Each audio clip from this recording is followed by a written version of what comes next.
Good morning. Now convene the August 28th, 29th, 2025 meeting of the Commission on Teacher Credentialing. The Bagley Key Meeting Act Conference meeting requires that commission members who are attending the meeting via teleconference to disclose if any other individuals 18 years of age or older are present in the room at the remote location and the general nature of the members' relationship with any such individuals.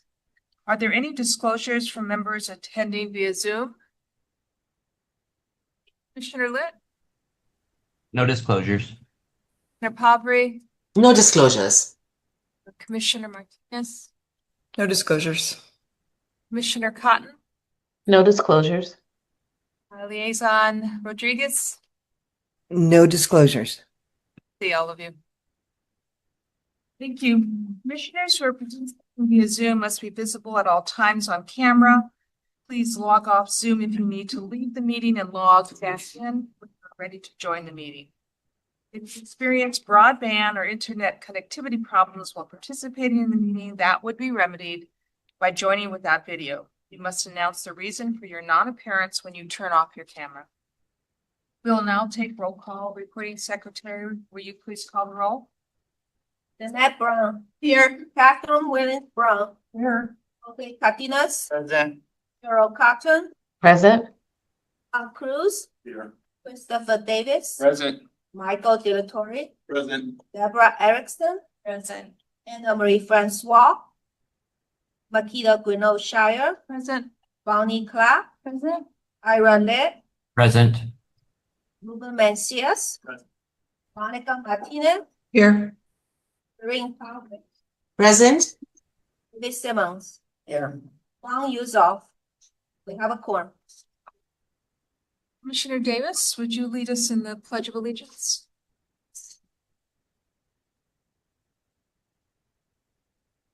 Salute. Pledge allegiance to the flag of the United States of America and to the republic for which it stands, one nation, under God, indivisible, with liberty and justice for all.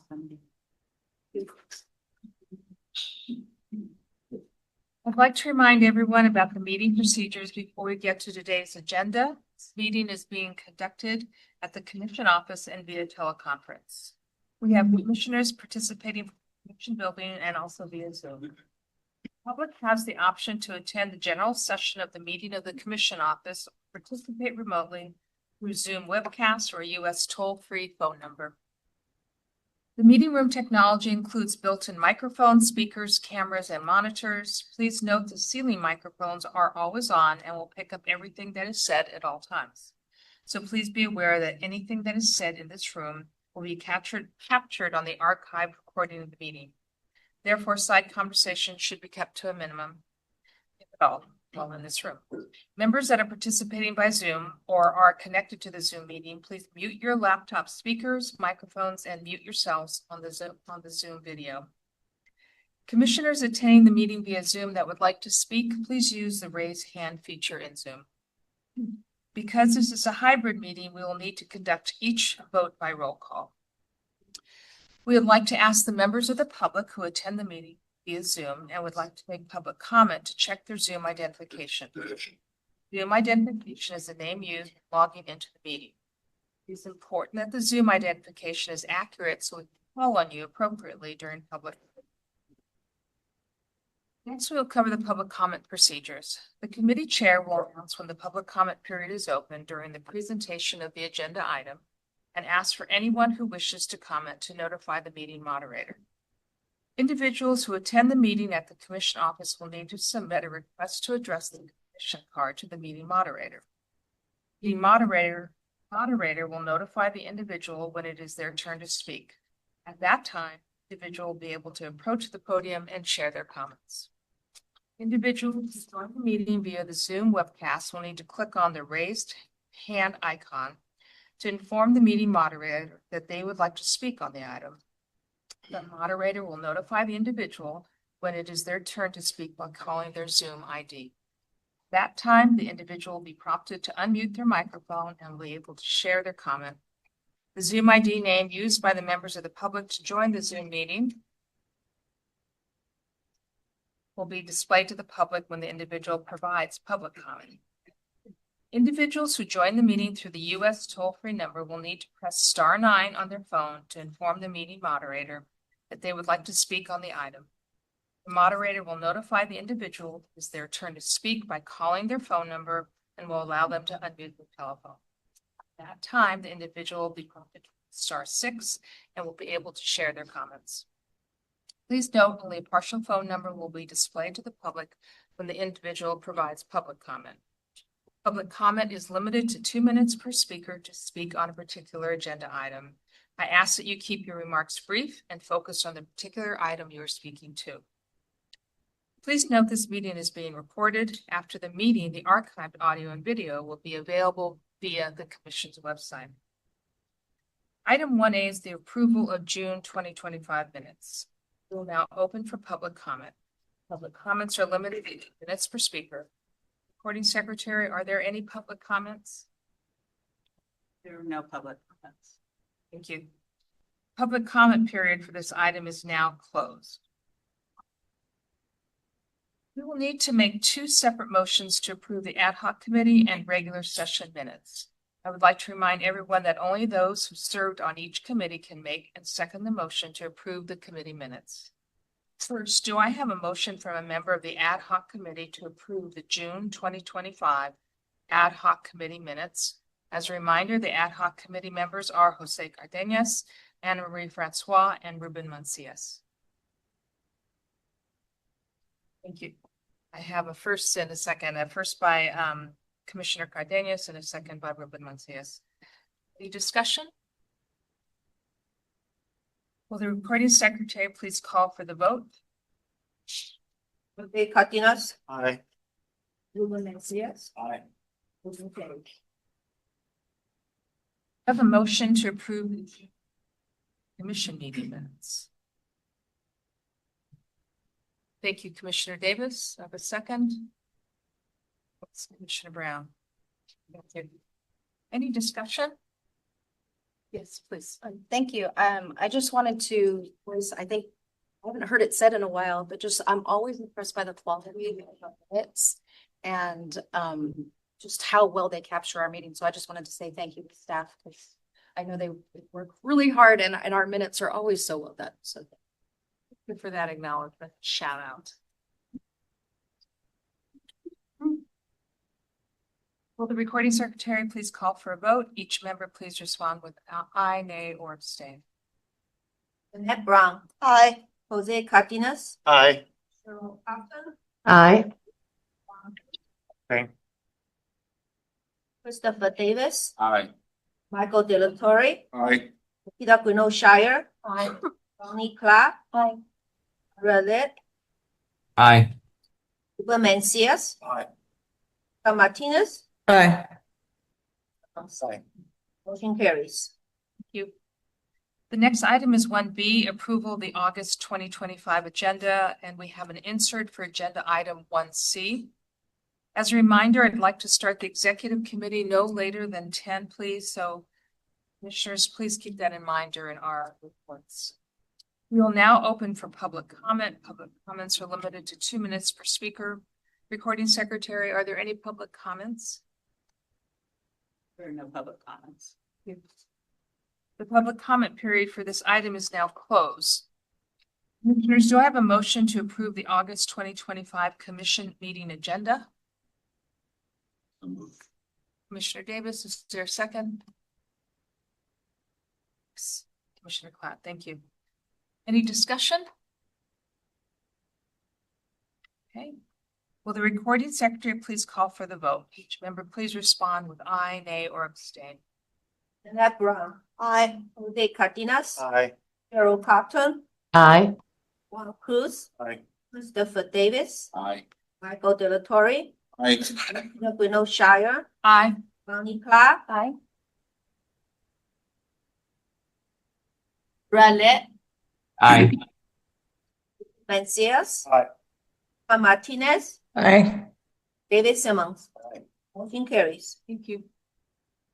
Agenda item 1C is approval of the August 2025 consent calendar. We will now open for public comment. Public comments are limited to 2 minutes per speaker. Recording secretary, are there any public comments? The public comment period for this item is now closed. Do commissioners have any regular session items they would like to discuss? It's Commissioner Davis. No comment. Yes. To recuse from number 70, Eric Peterson, and number 5, David Keller. Thank you, Commissioner Davis. Yes. Commissioner Diaz-Torre. I have some recusals. Number 11, Briones Steve. Number 16, Rudy Cadenas. Number 17, Ernesto Campos.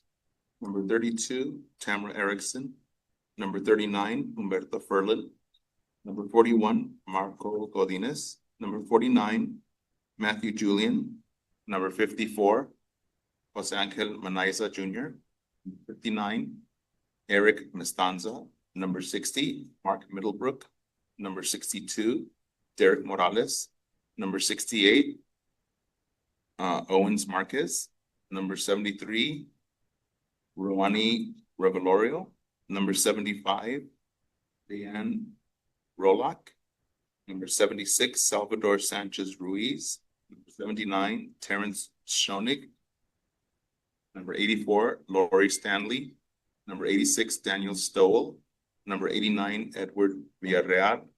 And number 93, Stephen Yarnall. Thank you. Yes, Commissioner Erickson. I need to recuse myself from the literacy certification. What? From the literacy certification. Okay. Okay. Yes, Commissioner. I'd like to pull, for closed session number 58, Colleen McNeil, number 70, Eric Peterson. I would like to pull number 47, Kim.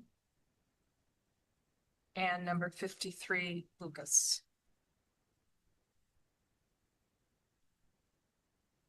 Any other recusals or any other items?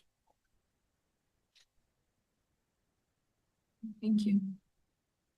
I have a motion to approve all remaining items on the consent calendar. Was that motion approved? Is there a second? Thank you, Commissioner Davis. Will the recording secretary please call for the vote? Member, please respond with aye, nay, or abstain. Jeanette Brown. Aye. Jose Cardenas. Aye. Cheryl Carton. Aye. Juan Cruz. Aye. Christopher Davis. Aye. Michael De La Torre. Aye. Makita Gano Shire. Bonnie Clark. Aye. Ira Le. Aye. Mencius. Aye. Monica Martinez. Aye. Liz Simmons. Aye. Motion carries. Good morning again, colleagues, and welcome to another school year. I don't know how this summer went by so quickly, but here we are. As you know, next month is Hispanic Heritage Month, a time set aside to celebrate the accomplishments and contributions of Hispanic individuals. This month is an opportunity to focus on the unique voices and experiences of Hispanic Latino Americans and recognize our history, journeys, and achievements. One goal of this month is to help inspire younger generations and bring communities together.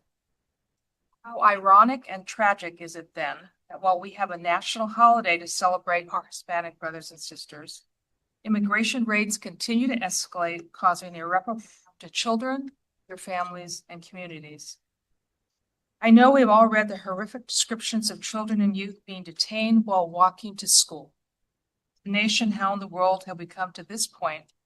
How has all of this become so normative? As LAUSD District Board Vice President Rocia Rivas has said, make no mistake, the federal immigration enforcement in our communities is not just about policy. What it is about is trauma, and it is fear. It's robbing our children of the peace of mind that they need to learn, grow, and thrive. While the current administration continues its cruel treatment of immigrant children and families, our educators, leaders, and elected officials in California have come together to protect and ensure a supportive, caring learning environment. Two recent examples of this include Assembly Bill 49, Immigration Enforcement Bill. This bill would prohibit schools from allowing immigration enforcement officers to enter a school campus or question a student unless they have a judicial warrant or court order. It would also prohibit schools from sharing information about a student, family, or employee with immigration officials unless the officials present a judicial warrant order. And second, once again, our educators, leaders, and community members have come together to protect our students, developing safe passages to and around schools. Thank you for your continued care and advocacy. As we start the new academic year, I'm trying really, really hard to focus on the good work that we continue to engage in and see in our colleagues, all with student care and success at the forefront of our work. With this focus in mind, I'm very pleased to share the good news about the Center for Educator Workforce Development housed here at the Commission. I hope you've seen all the press releases on the center. The goal of the center is to strengthen how we recruit, prepare, and retain teachers here in California. The center was launched through the generous support of the Bill and Melinda Gates Foundation. A special note of gratitude to Ryan Borden, Senior Program Officer, who has been our thought partner for many, many years. The idea of the center began in spring 2022 from initial conversations with state leaders, several of whom are sitting around this table and on Zoom. The idea of a state educator workforce collaborative was born. I want to acknowledge and thank our West Ed colleagues who expertly facilitated this initial work. You may ask yourself, what's so special about this center? Well, the idea of bringing together senior leaders of state agencies and higher education institutions who intersect with educator workforce issues has simply never been done. In my experience, there have been attempts to do so, but in my view, we were just tinkering around the edges. Now we have a state platform housed here at the Commission to do the work. The work moving forward will focus on using data to drive action, aligning statewide efforts, and testing and scaling what actually works. I'm excited about all of this work, but it's perhaps this last focus of testing and scaling that is most exciting, in that it will allow us to test and scale approaches that respond to local and statewide needs. How cool is that going to be? Let me end my remarks by thanking the CTC staff who have been most close to this effort. Kristen Calderon, staff consultant and data team lead in area and co-principal investigator for the center. Julia Waltleitner, Director DREA and Principal Investigator for the Center for Educator Workforce Development. Adam Ibrahim, Chief Deputy Director, and of course, Mary Sandy, our Executive Director. Thank you all. I'm looking forward to the work. Executive Director Sandy, your turn. Thank you, Madam Chair, and good morning, everyone. Happy New Year. It is the beginning of the school year. Maybe a little challenging for our teachers to be out of the classroom so soon as we've begun. But thank you for being here, and thank you for your framing remarks, Madam Chair. Always there is a sober note and tone to what we do, and in the midst of that, there are some amazing things underway, including the opportunity that the Gates Foundation has given us to create the Center for Workforce Development. I'd like to do three things today. The first is to introduce two new consultants in the Professional Services Division who are sitting in the audience with us today. When I say your name, would you please rise and just raise your hand? The first is Elizabeth de los Santos.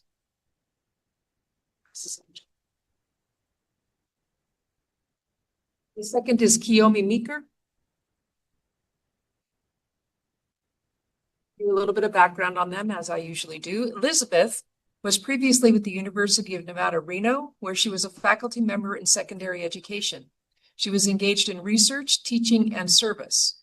Her research included planning, conducting, and evaluating a research agenda focused on science teacher education and professional learning, including the development of a research practice partnership with a local school district to improve secondary science education through alignment of curriculum, instruction, and assessment.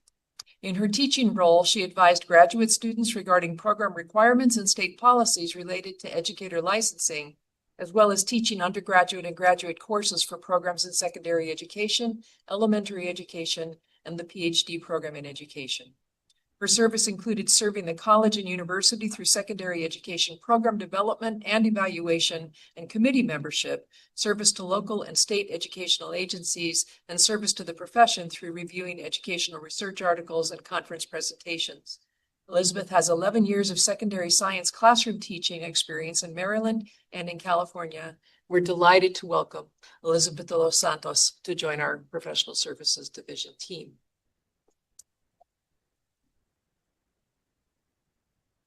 Kiyomi comes to the commission from the California Department of Education, where she was an Education Fiscal Services Administrator in the School Fiscal Services Division.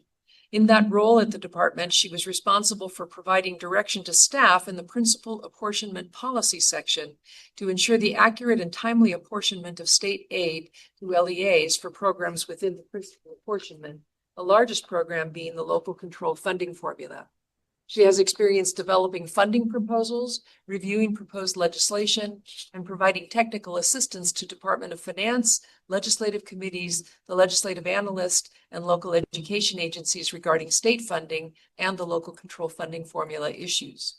Prior to her work in fiscal services, Kiyomi served as a project director for the Public Charter School Grant Program at the Department of Education. In that role, she had oversight for the Charter School Grant Program and organized sub-grant competitions for planning and implementation and dissemination grants.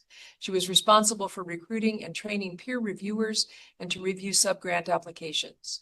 She has experience as a teacher, a field supervisor, and an administrator. We're thrilled to welcome Kiyomi Meeker to the Professional Services Division staff. So the second thing I'd like to do is say publicly and at the commission table here that that we have promoted Erin Scoopel to the position of Senior Director over the licensing branch here at the Commission on Teacher Credentialing. Now, yes. So the development of the licensing branch is new for us. We are doing some reorging here as we look to the future of the work that we have to do and the resources, the incredible staff resources we have here. We've been looking at how best to maximize our collaborative work, our cross-divisional work. And this new branch, this new licensing branch is merging the Department of Licensure Certification, the Division of Licensure Certification, which heretofore has been known as the Certification Division. It's now Division of Licensure Certification, DLC, and the Division of Licensure Enforcement, heretofore has been known as the Division of Professional Practices. So certification and enforcement, both being significant components, bookends, if you will, to our licensure work. We brought them into a coordinated branch with Erin Scoopel being the director of that branch. And this is working very well. It's bringing some new synergies between the whole team, and we're very excited about that. So this concept of a branch and having branches within our smallish state agency is compelling for us at the staff level. We are also working toward building a branch focused on educator quality that will include the Professional Services Division and the new DREA Division. And that bringing together, again, a lot of cross and interdivisional work is going to be necessary as we're bringing forward to you a number of agenda items today that are going to bring those teams into very close interaction. So the construct of a branch that organizes them around the larger concept of educator quality is kind of the next thing that we're working on as we look at this larger reorg. And I will get a picture of this as it comes into full development. Within the whole area of our teacher over here would love a visual, and I wish I had one, but and I do, but there's so many drafts, I'm not sure which one to show you. But the other major component of the work we do here, of course, is the work done by our Administrative Services Division, and we're looking at a new title for that group, basically an operations branch that it will include our Office of Fiscal and Business Services, our HR office, our IT staff, Also our intergovernmental relations group and our PIO as the group of folk within the agency who create a foundation for us that enable us to do our work. So this we're visualizing as a new operations division coming forward and coming together. And it's exciting, you know, sometimes a reset and shifting your chair makes a difference in how you look at the work and how you work with your colleagues. So we are looking to really promote that and build stronger synergy as we've got a huge agenda to move forward. So that was the second thing I wanted to do. And the third thing I'd like to do with your patience is to invite Phyllis Jacobson to the table with her colleagues who are joining her.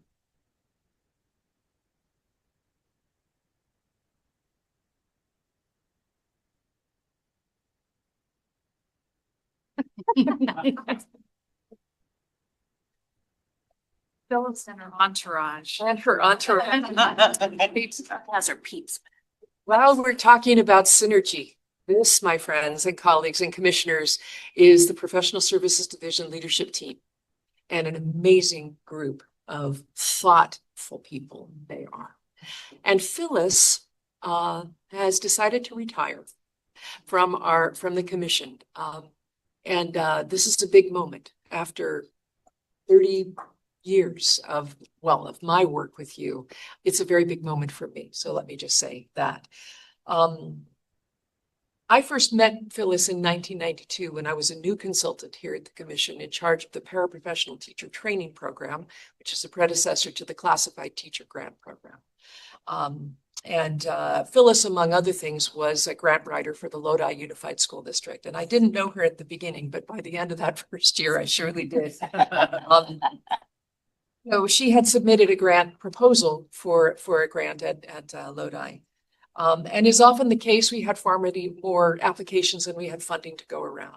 But the interest in creating pathways for paraprofessionals to go through a career ladder and come into the classroom was we were so hungry for that I called Phyllis and said, what do you think? Could you conceive of working with another school district, receiving a grant together?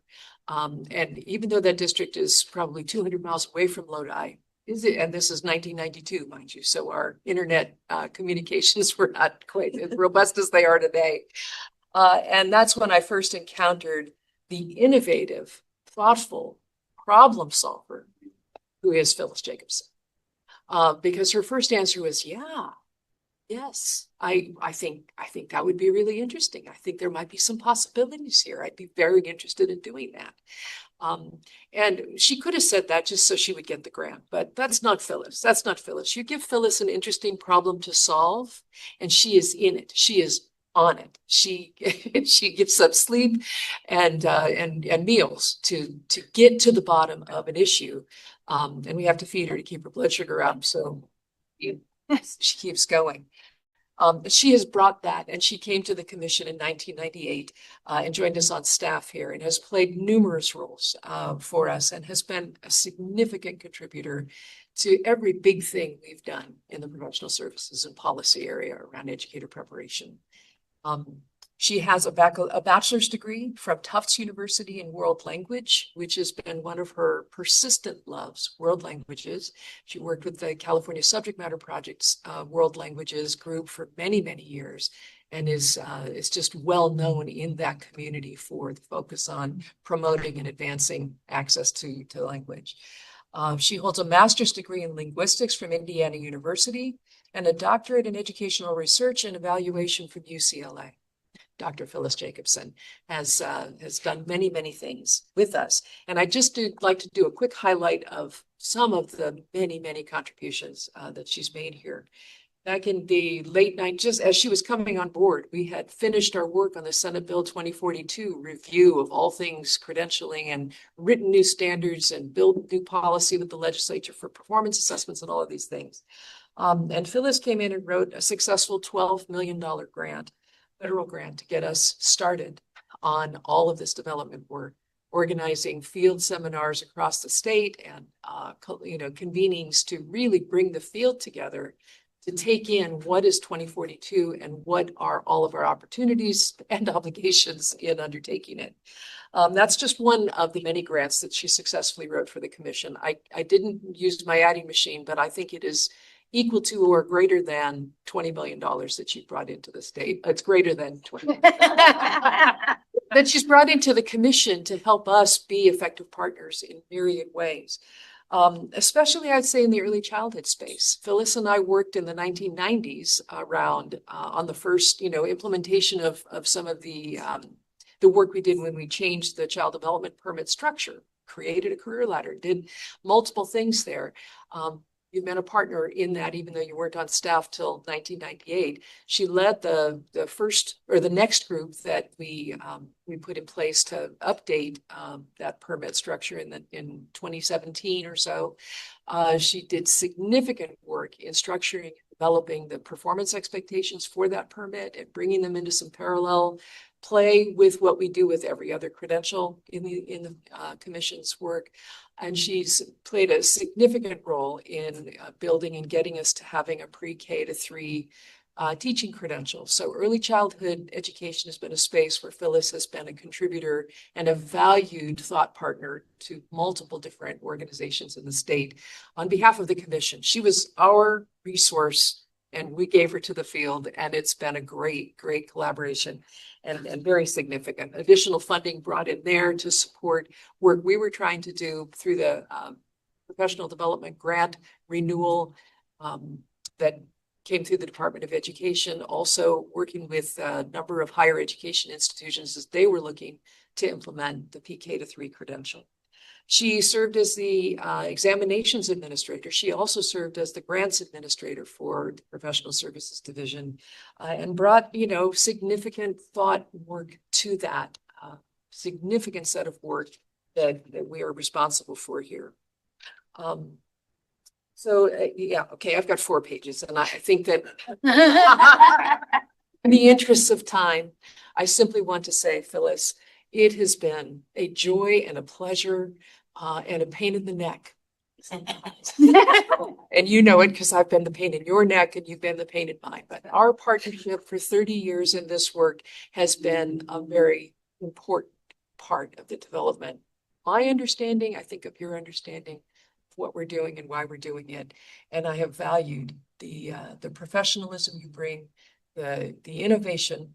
Sometimes innovation we could live with, sometimes innovation that was way off, but forward thinking always. And same here, I've had some wild, crazy ideas as well that you've helped bring into something more doable. So I want to say thank you. I want to say congratulations to you on reaching a retirement moment. I also want to let you and everybody else know that we hope to have opportunities to bring you back as a retired annuitant to continue to bring that very special mix of who you are, what you know, and how you do it to help us as we take on the next round of work.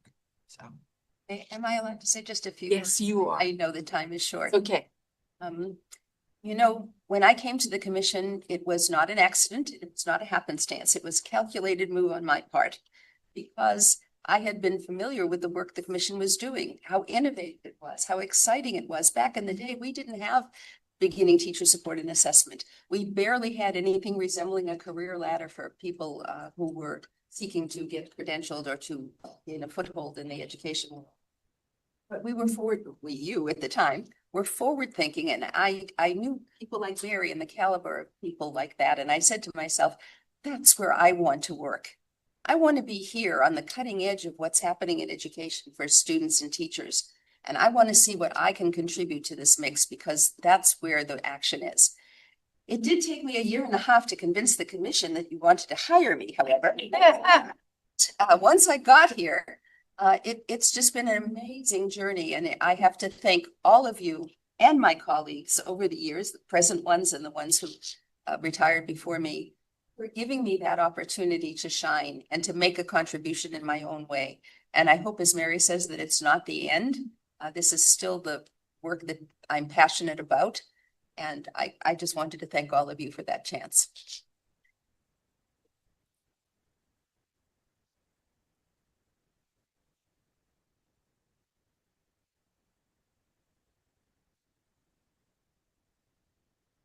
Right. If anybody wants to say a sentence or two on among her colleagues, you're welcome to do so. If you're patient, and at the table, of course, commissioners, that's. Let's start with any of you. Anybody, any additions you want to make? Well, if I do, I will cry. That's how I. I better not. No crying at the commission It's a table. lot in private. Exactly, a lot in private. But if any of you have the opportunity to go to Paris, Phyllis is your person. She will. She will show you around. She will, and text you lots. Phyllis's brain is incredible. As Mary said, just bring problems to her in terms of organizational structure of things. And let me just go away for an hour or so. She come back with a completely restructured, wonderful item. So, you know, she's amazing and will continue to be amazing. The ECE team often talks about how Phyllis is the best writer that we've ever engaged with in our entire careers. And all of us come from all different areas within the field of early childhood education. And Phyllis is just gifted in a whole different way than we've had the experience to engage with. And so it's been lovely having the chance to work with her and learn from her. And I look forward to continue to learn from you, Phyllis. This was my first boss here at the commission. I thank you for letting me survive probation. Lots of mentorship. Other colleagues, we can take a few more minutes to celebrate our colleague, please. Yes, okay. Say a quick one. You really did help elevate, and I even wrote down where the action is as early childhood education was really a vision that you had, that you together began to put early childhood into this sphere of educators and teacher preparation. And that is invaluable. So we're here today because of you and because of the work that you all have put together. And thanks, Phyllis. Commissioner Simmons? Okay, last month I went to France with my sister. And she would say, critique the tour guides and say, but when I was here with Phyllis 20 years ago, Phyllis said this. So I thank you. You secondhand elevated my trip to Paris. Liaison Rodriguez and then Commissioner Emerson. Thank you so much, and good morning, everyone. Dr. Jacobson, it's with mixed feelings that I hear this news this morning. I'm so happy for you. And I want you to know that I see you as such an accomplished and dedicated professional. And I'm glad that our paths have crossed because you've served as an inspiration to me.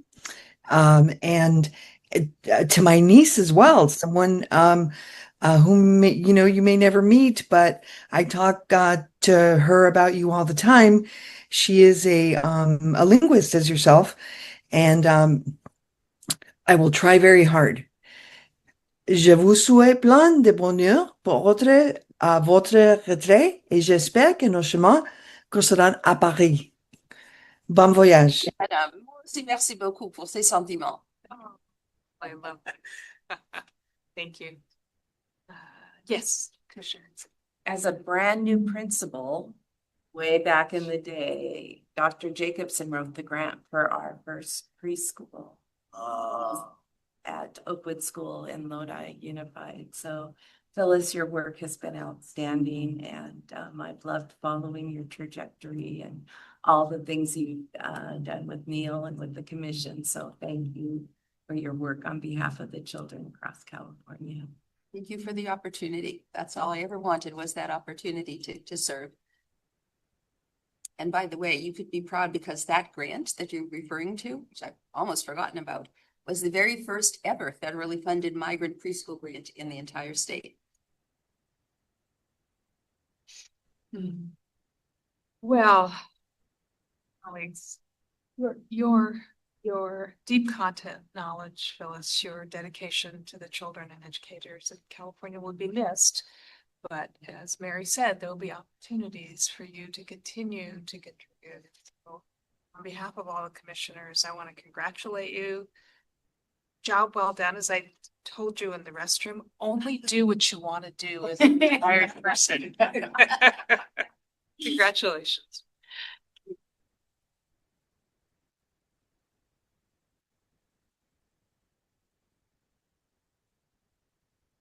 Okay.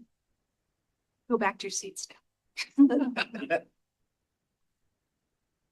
That concludes my report. Thank you. Do any commissioners have items to report? Commissioner Davis? And then following this, when we get to liaison reports, got one of those too. All right. So congratulations to all of our retirees and our new promotees and our teams on staff. The new national board season is upon us. I know it seems early, but I'm going to jump on this before Michael does. I wanted to introduce the California Black Educators Initiative, and it is an initiative funded by the Mama Foundation, LA Clippers organization through the National Board. The purpose of the CBEI, as it is in short, because we love a lot of acronyms in education, is to recruit, support, and retain Black educators in the state of California with a focus on guiding them through successful national board certification. Their goal is to get 900 teachers through the certification process in 3 years. And so research shows that students thrive academically and socially when they have teachers who reflect their backgrounds.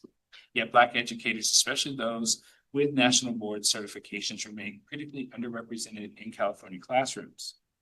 So what they do is they partner with universities and community groups, provide incentives and targeted outreach per candidate recruited.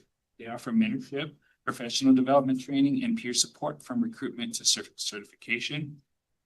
They track candidate progress and remove barriers to success.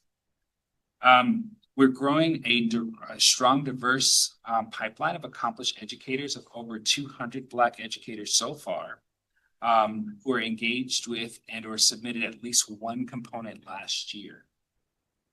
Bringing more culturally relevant, equity-driven teaching into classrooms, the candidates reported learning more about their pedagogy that directed impacted instruction and relationships with their students. The last thing I want to say is to thank Bootsy Battle Holt and Dr. Morrow Presley for their leadership, and good luck to all the candidates that are in the pipeline here.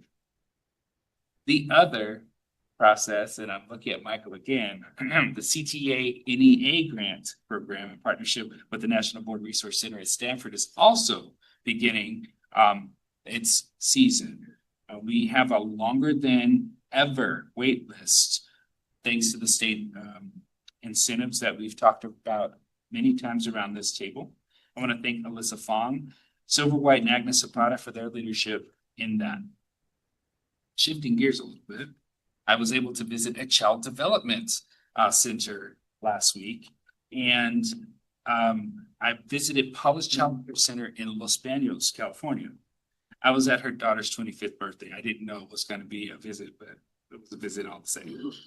Paula and I discovered we had so many things in common. First of all, these two lovely ladies here, Dr. Mary Sandy and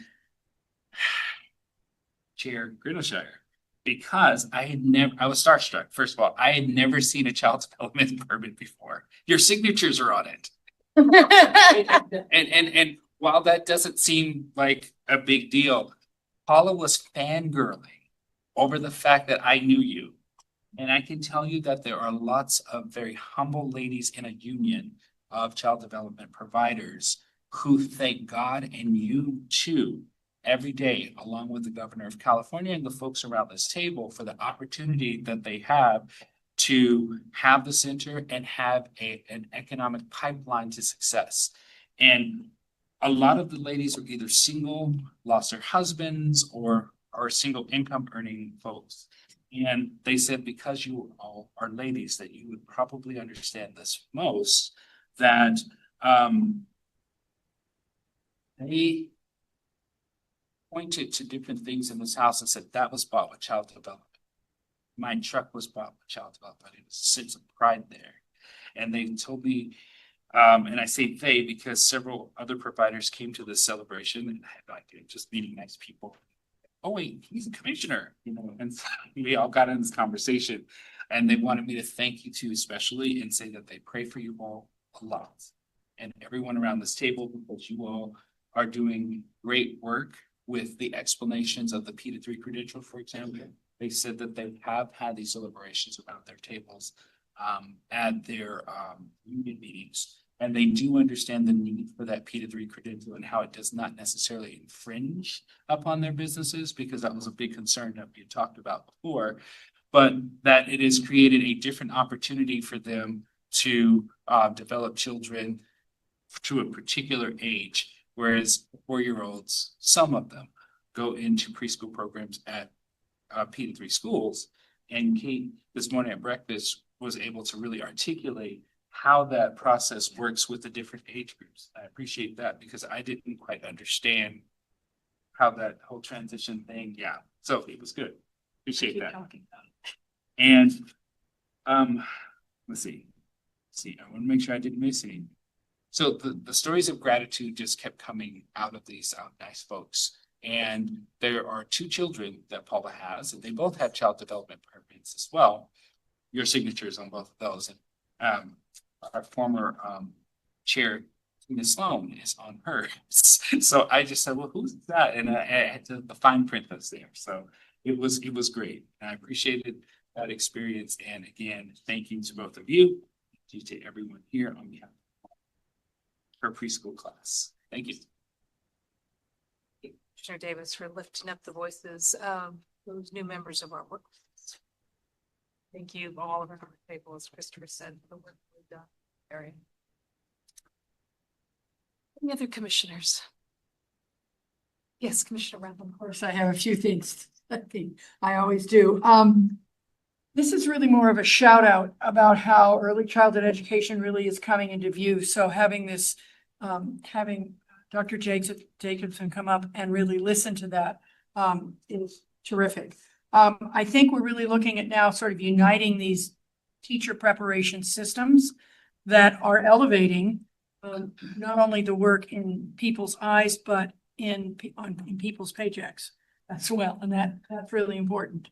I just had a few things to add. First, P3 is taking off. TK is here to stay. And a shout out to Stanford University for building a TK Teen Leadership Institute that had 15 teams from school districts come for a 2-day institute about what it means to do TK well. That will be followed up. ACTEP has done meetings, both ECE meetings, both in Northern California and Southern California. And that really brought a lot of early childhood people into thinking about and discussing what TK and pre-3 really means. Because of course it's putting systems together in a way that they haven't been before, like you're doing, Mary. The next thing I just wanted to mention was that the California Early Childhood Mentor Program is really expanding their work for early childhood master teachers, like the credentialed teachers that work with student teachers in elementary classrooms, to work with student teachers in quality early childhood classrooms. And that's been really great, and I'm glad to see it expanding. By the way, we use the Learning Policy Institute as partners a lot, and they are celebrating 10 years of great work, and Linda Darling-Hammond, who's a former chair here, helped create it, and really glad to see that. And then finally, the California Early Childhood Association that does a regular spring conference in different places in the state, and has in the past, in this last 2 years, asked us in the commission to participate, added a TK Institute on October 10th and 11th in Santa Clara, and actually asked us if we would be willing to present. So I can really see the early childhood professional associations also wanting to come into the fold, into the what we all do. That's enough. And plenty, but it's nice to have plenty. Commissioners?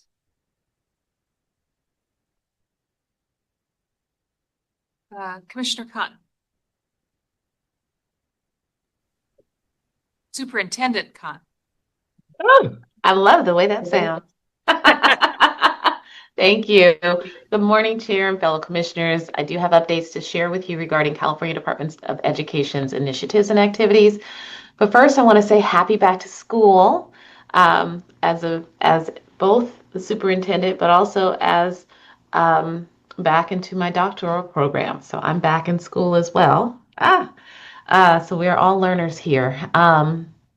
As the new superintendent of West Contra Costa Unified School District, I've been able to be in classrooms since our first day on August 19th, and I am grateful to be able to come full circle to see kids and educators in classrooms impacted by the decisions that are made at the federal, state, and county level, and those that we make here at the commission. It's been really exciting to kind of have that full circle moment. In addition to a joyful start of the year, it has also been a sobering start, as we're also supporting our students and families through imminent immigration enforcement activity within our neighborhoods. That directly impacts our student wellness, safety, and attendance. Our reality continues to shape our profession and the work that we prioritize in response to the needs of our students. So with that, I'd like to share a few updates from the California Department of Education. First off, our PRISM program, providing relevant, inclusive support that matters for LGBTQ+ students. The Cultural Competency Training, or PRISM, is available at prismcalifornia.org. California Ed Code 218.3 was signed into law on October 23rd, which requires 1 hour of LGBTQ+ training annually to certificated educators serving students in grades 7 to 12. Every Tuesday at 11 o'clock, the PRISM team at CDE is offering office hours for technical support. So please visit the CDE website to request a Zoom link for additional support around that training. I'm happy to report on July 1st, 2025, the California state budget for 25-26 fiscal year included a 5-year extension and additional $100 million for the California National Board Certified Teacher Incentive Program.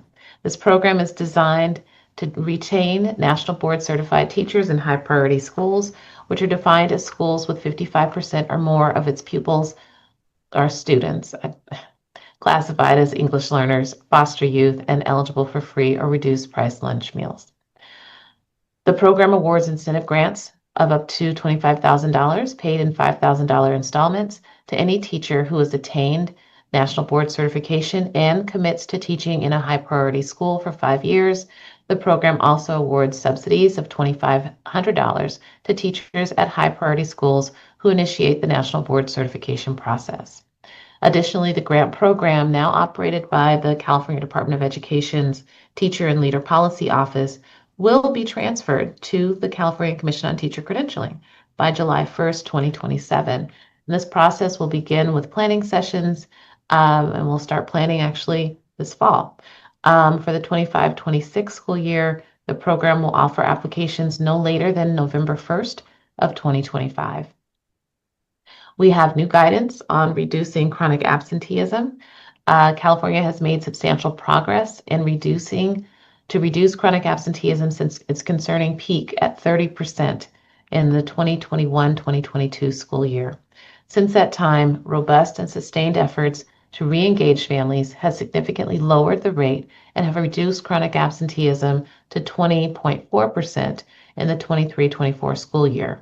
New guidance compiles best practices and lessons learned about reducing chronic absenteeism.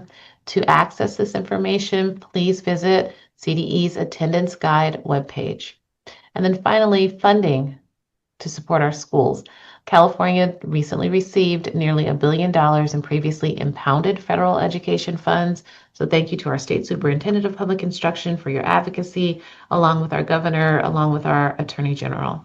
We also want to lift up a $215 million literacy investment that will strengthen evidence-based reading instruction in the early grades, in addition to investments in the student teacher stipend program and teacher residency grant program.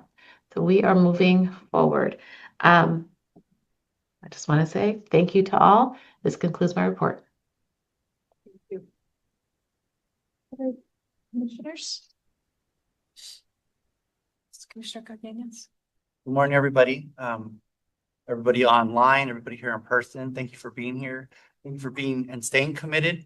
I just want to say congratulations to our student liaison, Amber Olmos, who's here. I know she just recently graduated, so congratulations and welcome to the field. I'd like to say congratulations, Dr. Phyllis Jacobson. You've done tremendous work to represent the Central Valley as well and uplift not just the Central Valley, but the entire state. I wish I would have had you as a mentor. So if you're still around, I would like to. I'd also like to say congratulations to all the other retirees. I know there's a lot of educators who are either up for retirement or just recently retired. We don't want you to leave completely. We want you to travel, but please come back and continue to educate us.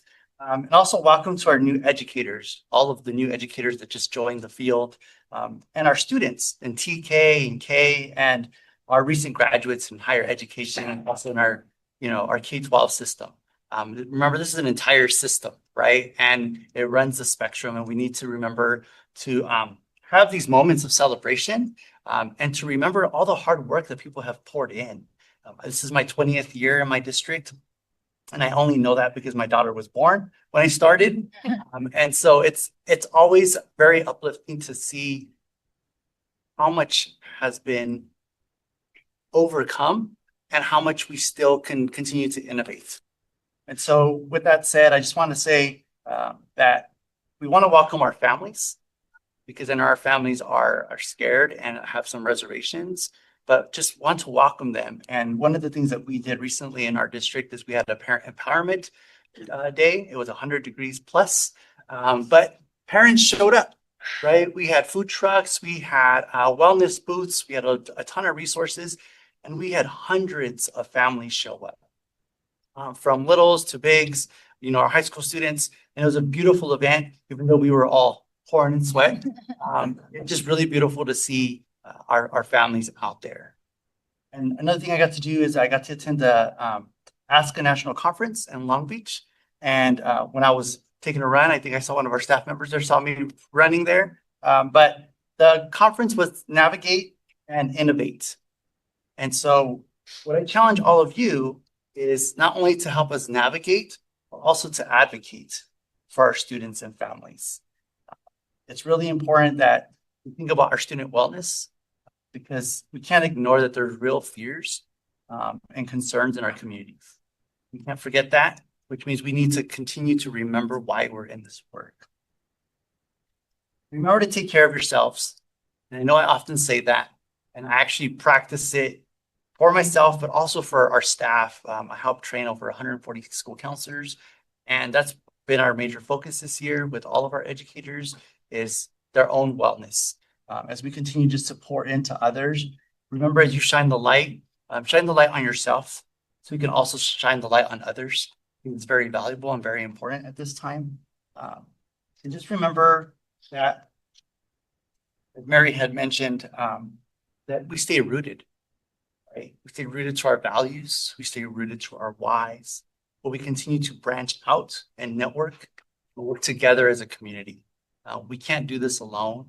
So this work is really important. It's generational change that we're embarking on. We have to remember that there's another generation behind us that we have to continue to uplift. So with that said, I just want to say thank you all for the work that you do. Happy school year. We started on July 31st. So we've been in school for almost a month. But it is beautiful to see as one of the best starts to the school year we've ever had. And kids are excited. But at the same time, we have to remember to take care of ourselves. So thank you, everyone.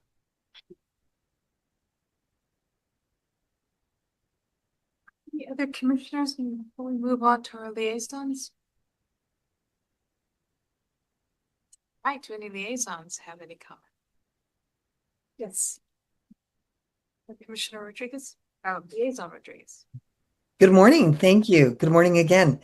So I have a few updates from the state board. In July, the state board approved the final community school implementation grants. That brings the total number of community schools in the state to nearly 2,500.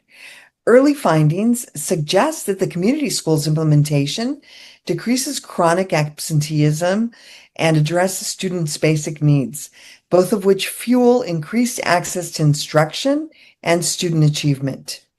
Anecdotally, community schools implementation can also increase teacher retention, as our neighbors here in Folsom, Cordova have experienced when they are engaged and supported to meet student needs.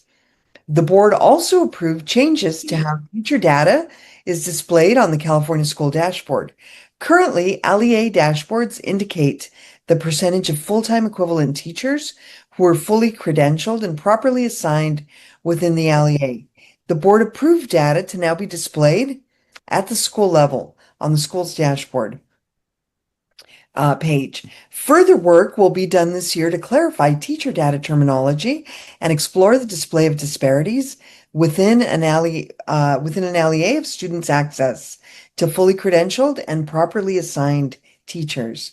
I'd also like to mention that the SB is seeking applicants for the CPAG, the California Practitioners Advisory Group, the Instructional Quality Commission, or IQC, and a 2026-27 school board member, student board member for the IQC.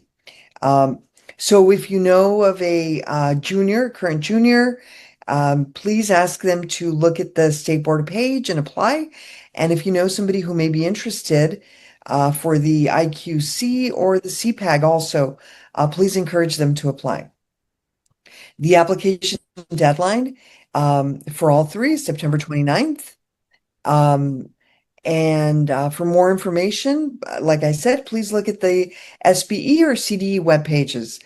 And finally, thank you very much to CTC staff who have been working with state board staff and CDE staff to implement the governor's executive order to support the mental health, academic success, and career outcomes for men and boys. The EO requests the CTC to help identify opportunities to improve recruitment of men as teachers and school counselors. For far too long, men have been underrepresented in our classrooms, particularly for our younger students. This is critical work for us to be a part of. So again, thank you for that collaboration. And this concludes my report. Thank you. Yes. Liaison Davis. The other hat. First, I want to start by thanking Michelle Bernardo, Cheryl Hickey, and Aaron Sullivan for their excellent leadership and staff for their excellent leadership with the Committee on Accreditation. I have a brief report.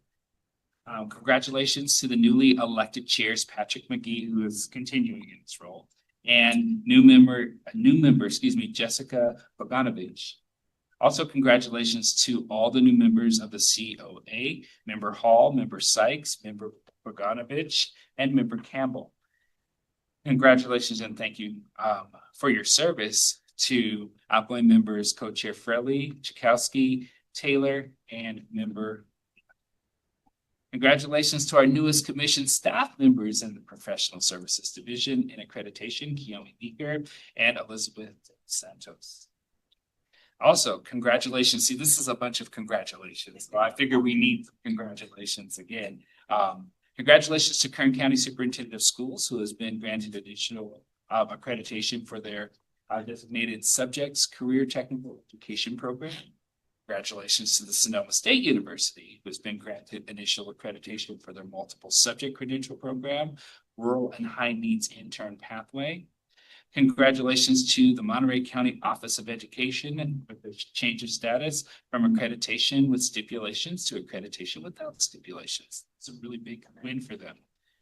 The COA will make recommendations to the commission at some point with regards, and I saw an insert, for programs that have not received SB 488 literacy certification process by its October meeting.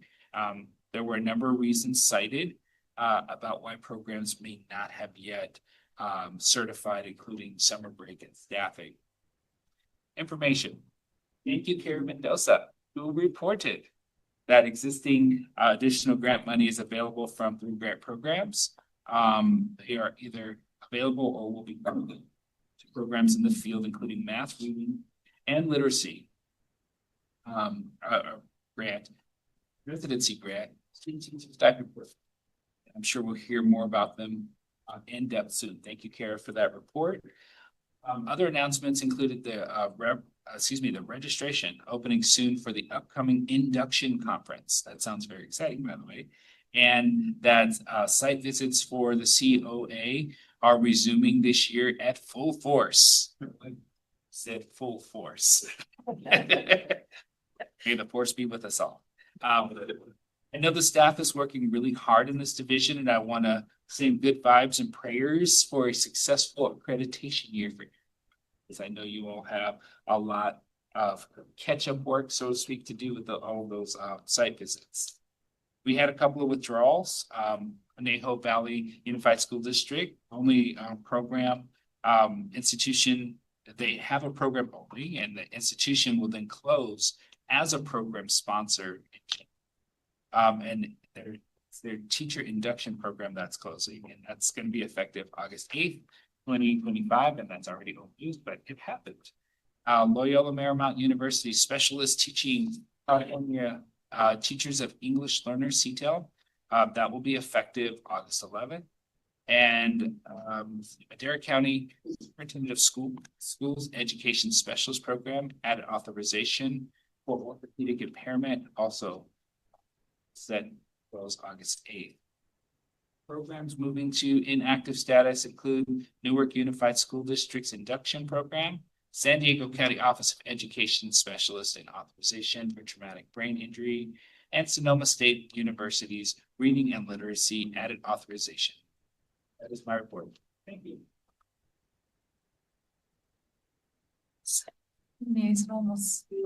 Good morning. Buenos dias to everybody in the room and joining us online. Before I begin my updates, I'd like to highlight that September is also LGBTQI+ History Month. And I want to show love to this community, which I identify with, given that there has been more recently a lot of homophobia and transphobia being perpetuated through harmful rhetoric, legislation, and hate crimes. This directly affects our students and our educators nationwide, as they are becoming limited in their access to resources, general visibility, safety, and overall livelihood. With that being said, it is bittersweet to say that this is my last commission meeting, at least on this side of the table. For now, yes, and during my time as a student liaison, I have added to our student liaison handbook that my predecessor, RJ Wicks, created. I also generated a student liaison alumni database with the purpose of hopefully continuing the transition for whoever comes after me and handing off the baton in a very smooth way. And I've also initiated the student subcommittee to hopefully bring more perspective and representation into this space and more student voices. On a personal note, as Commissioner Cardenas mentioned, I did graduate in May from Cal State Dominguez Hills with my Master's of Science in School Counseling. Yes.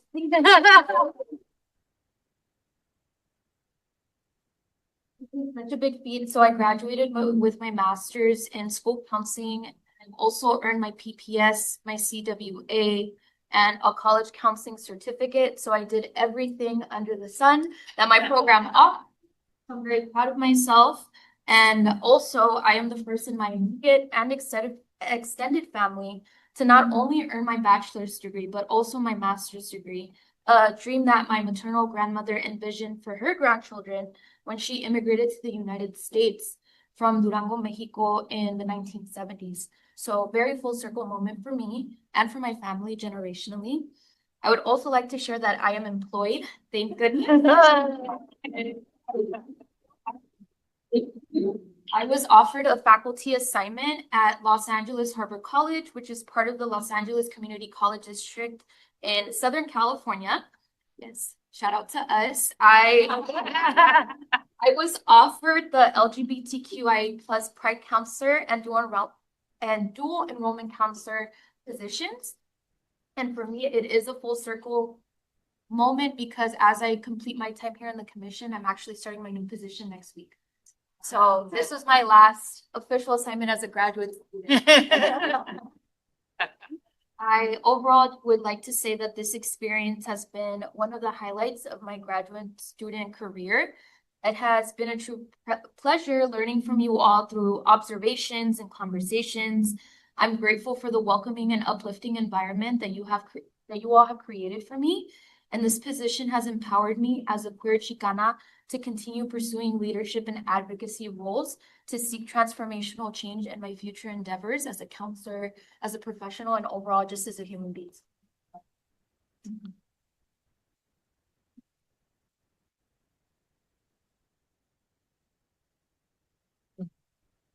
Okay, I have to go back to today.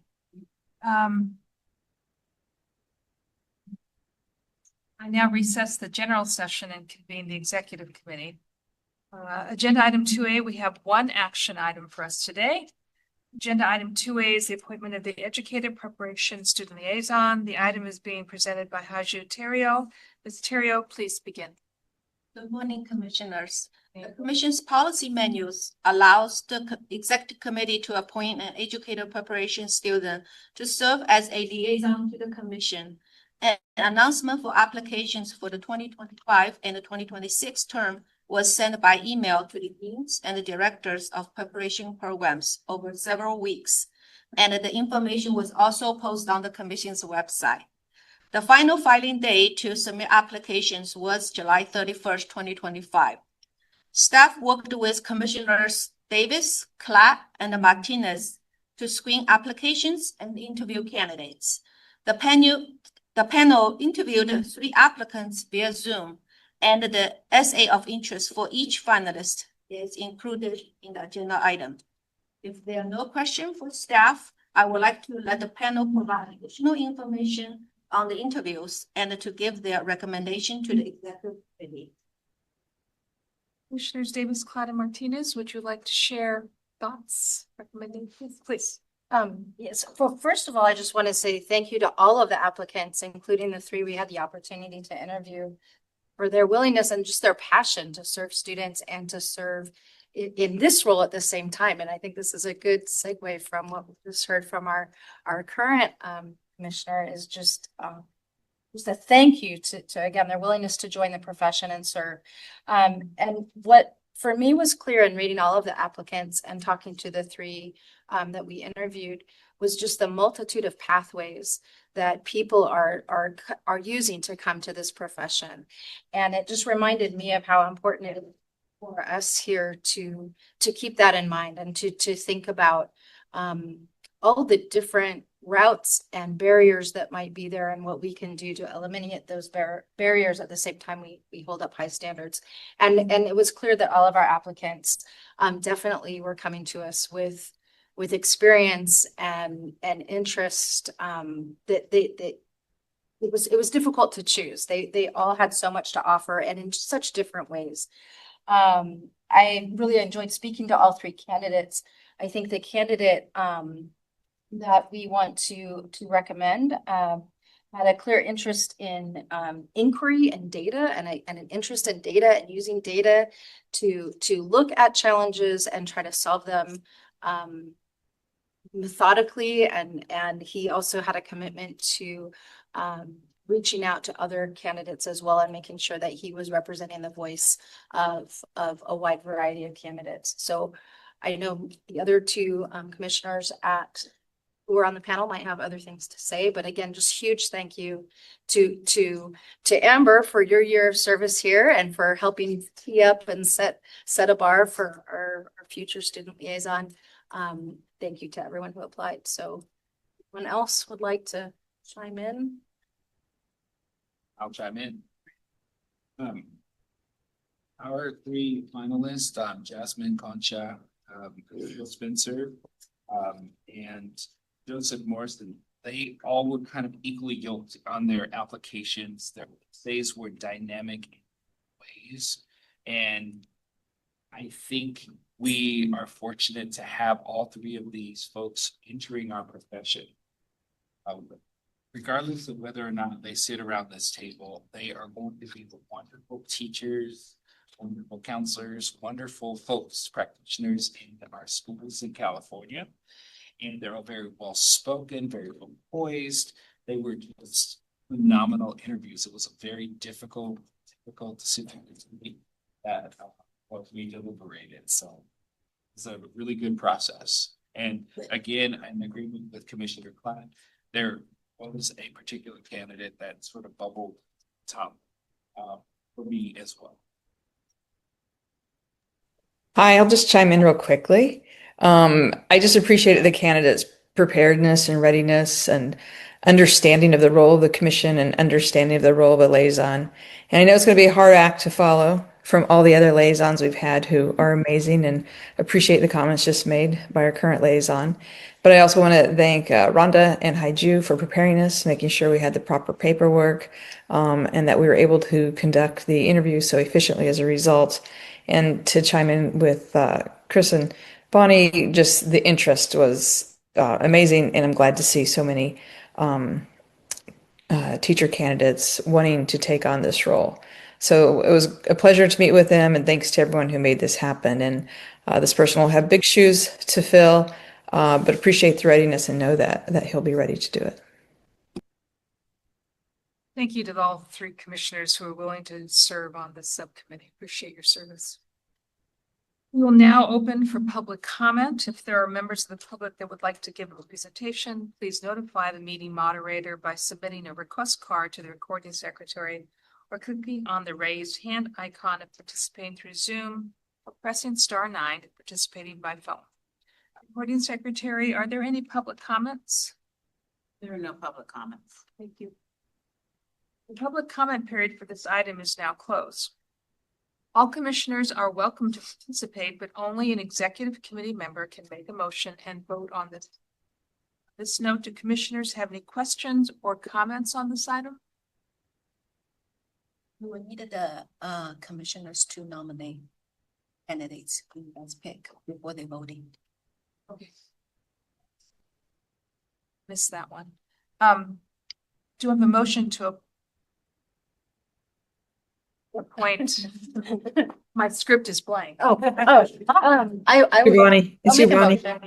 Yes, I would move to appoint Joseph Morrison as our student liaison. I'll second that. Commissioner Martinez second. Any discussion? Hey. You know, I'm not sure as a point of procedure that Commissioner Martinez is not a committee, not part of the executive. Yeah, I think we need a member of the executive. Oh, right. No, I was just a member of the ad hoc. Okay. Oh, you remember the ad hoc. Is the ad hoc helpful, Rhonda? Yeah, it'd be helpful. One of the. What if another member of the executive committee? I second. Seconded by, Commissioner Cruz. Thank you. Thank you. But I appreciate, Monica, your support. Thank you. And Commissioner Davis as well. Thanks for that clarification. So, just to be clear, vote on this matter. The executive committee members, I'll call. Okay, and then are those, Yes, thank you. and she's gonna call. Okay, will the recording secretary please call for the vote? Martina Bruno Shire. Aye. Bonnie Klatt. Aye. Annette Brown. Aye. Jose Cardenas. Aye. Cruz. Aye. Burlett. Aye. David Simmons. Aye. Motion carries. Thank you. And congratulations to our new student liaison, Joseph Morrison.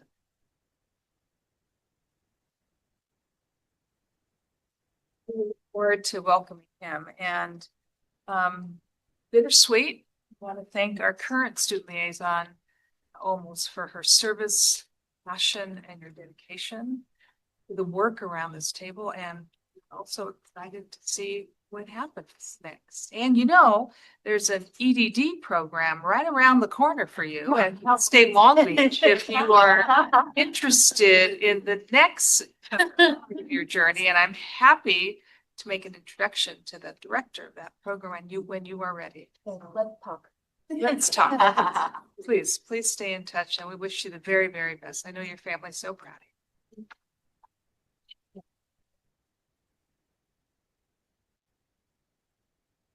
Okay, this concludes the business of the executive committee. The committee is adjourned. Next is the Educator Preparation Committee. Commissioner Cardenas, will you please convene the I would like to call the August 2025 meeting of the Educator Preparation Committee to order.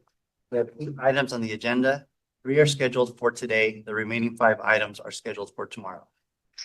The first item today is 3A, request for approval to field test the Fresno assessment of student teachers PK3. Item is being presented by Juliet Waltliner.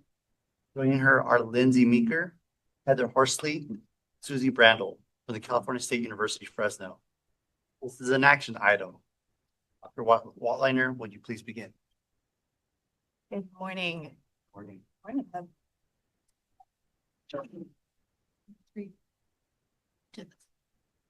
I am, but I'm.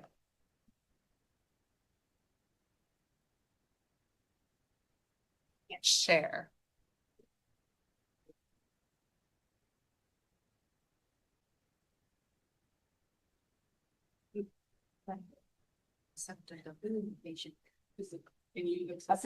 Now I can. Thank you.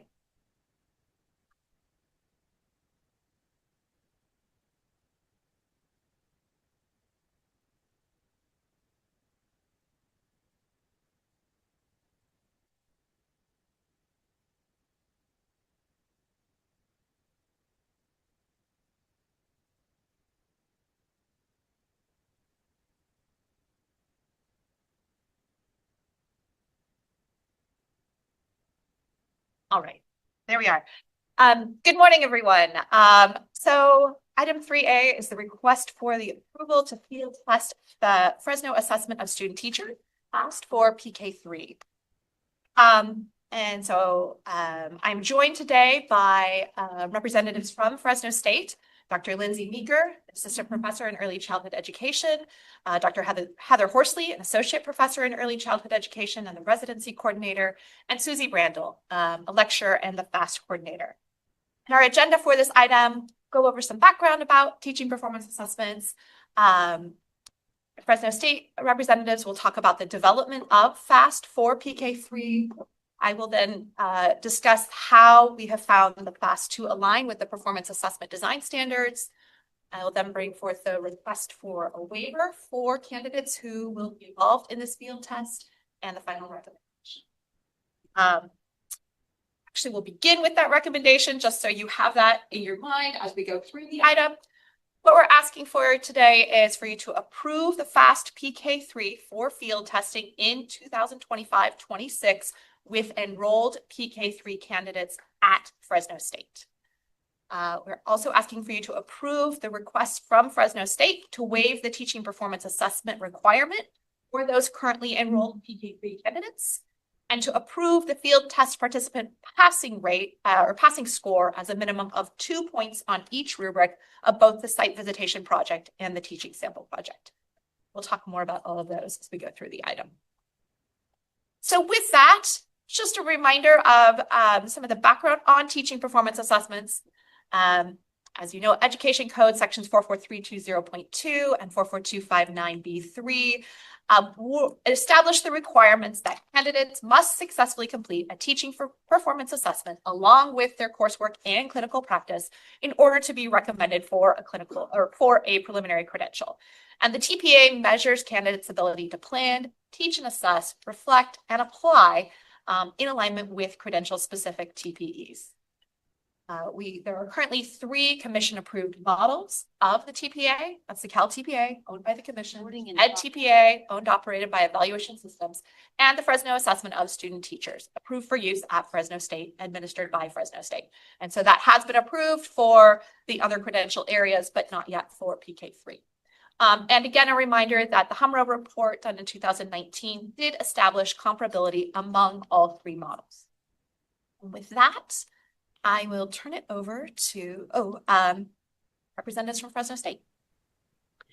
Hi, everyone. I'm Susie Brandel. I'm the coordinator of the FAST for Fresno State. I'm just going to discuss a little bit of the history of our Fresno assessment of student teachers. Our Fresno assessment of student teachers, the FAST, was initially approved in 2008 for Fresno State teacher candidates. It was aligned and approved by the CTC. We revised that FAST, the two projects, in 2018 to then align with the new achievement data systems, as well as the revised TPEs, the teacher performance expectations. In 2023, we developed models for ed specialist programs, both mild to moderate and extensive supports, and were approved for operational use in 2023. In 2024, last year, we updated our multiple subject and our ed specialist models to now align with SB 488, based around the literacy TPE. And that was approved for operational use this past summer in June of 2025.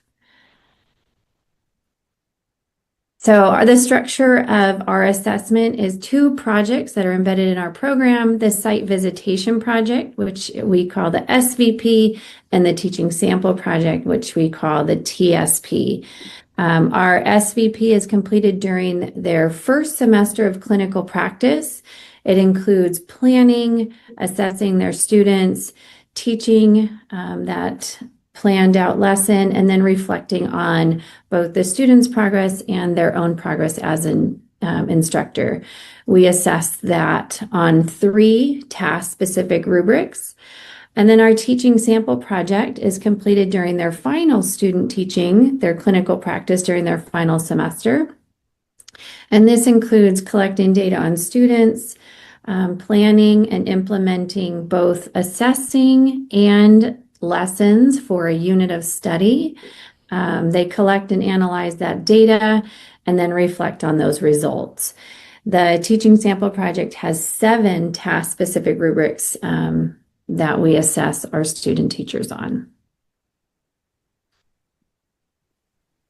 Good morning, everyone. I'm Heather Horsley. It's really good to be here with you today. I'm going to share a little bit about our process that we embarked upon to develop the FAST PK3. During the spring 2025 semester, Fresno State faculty with expertise in early childhood education, literacy assessment, and the FAST reviewed our current teacher performance assessment system, guided by the program requirements for the PK3 Early Childhood Education Instruction Specialist Credential. I just love saying the whole thing to really highlight the specialist component of this credential. We then gathered input from our LEA stakeholders, including experienced TK teachers who are now serving as mentor teachers for our candidates. Next, we compared our stakeholder feedback with reliable early childhood education assessments, along with the key elements of TPE 7, effective literacy instruction for PK3 settings, and TPE 8, effective math instruction in PK3 settings. This process led to the development of the FAST for the PK3 credential program at Fresno State, including updates to the 2 tasks of the FAST, the Site Visitation Project, SVP, and the Teaching Sample Project, TSP. Hey everyone, I'm Lindsay Meeker, and I'm assistant professor early childhood at Fresno State. I'm happy to be here with all of you today. So I'm going to be talking just a little bit more about what does that structure look like and what do students need to be able to do. So first, the structure of the SVP, which is the Site Visitation Project for our PK3 Early Childhood Specialist Credential students. And first, they'll be planning. So they're going to assess both whole group and small group, which we're calling a focal group in this case. So you'll see where they do those assessments. We're using the DRDP 25 with selected domains that address specifically the areas of TPE 7 that are highlighted in the PTKLF as well as in the TPE standards. And then they need to develop 3 literacy-focused lessons. They are asked to incorporate foundational skills, meaning making, and culturally sustaining pedagogy within those lessons in a cohesive way so we see alignment and connection back to the assessment data. Then they're asked to teach and record those 3 literacy-focused lessons. A coach observes a minimum of 1 of those, and they also record them. And then they use those informal assessments to make instructional decision-making, which we look at through a rubric process. Then they go into that reflection component where they use video to reflect on their own instructional practices. When we get to the TSP, again, they're going into that planning cycle, but this time they're thinking more around an interdisciplinary lens, gathering information on students. They're assessing they use their whole class assessments, small group assessments, demographic information, the assets and interests of the children. And then they develop 5 cohesive math and literacy and English language development, math literacy and English language development integrated lessons, really keeping those developmentally appropriate practices in mind. We really do have that embedded within our rubrics to say, yes, we need to meet all of these standards and they need to be developmentally informed. And then they need to establish learning outcomes that align all the way across and design their formative and summative assessments. Then they get to the teaching part is where the magic happens, right? And they focus on whole group instruction with differentiation for subgroups, integrating math, literacy, and English language development within their practices that they've already planned for. Then they look at their assessment data, they think about what to do and adjust instruction accordingly. The last piece of that is that reflection component yet again, as we've seen also in the SVP, carried over to the TSP where they're going to assess their teaching effectiveness, including alignment across their outcomes, instruction, and assessment. Any changes they would make to the unit if they were to teach it again, and then setting goals for themselves as PK3 teachers. So that is what the 2 projects look like within our FAST PK3. Thank you so much. Oh, sorry. It's okay. Well, I will wrap up our overview by sharing a little bit about the assessment. So after the candidates submit their full projects, how do we assess and the FAST PK3. Both of the FAST tasks use a 4-point rubric aligned to the PK3 TPEs. 3 sections for the site visitation project and 7 for the teaching sample project. The PK3 candidates will still need to score a minimum of 2 on each item of the rubric to pass the FAST. As far as support for our assessors and the quality of our assessors, Fresno State will continue to recruit scorers from our faculty and coaches, provide training and annual calibration, and offer literacy-specific professional development specific to the site visitation project.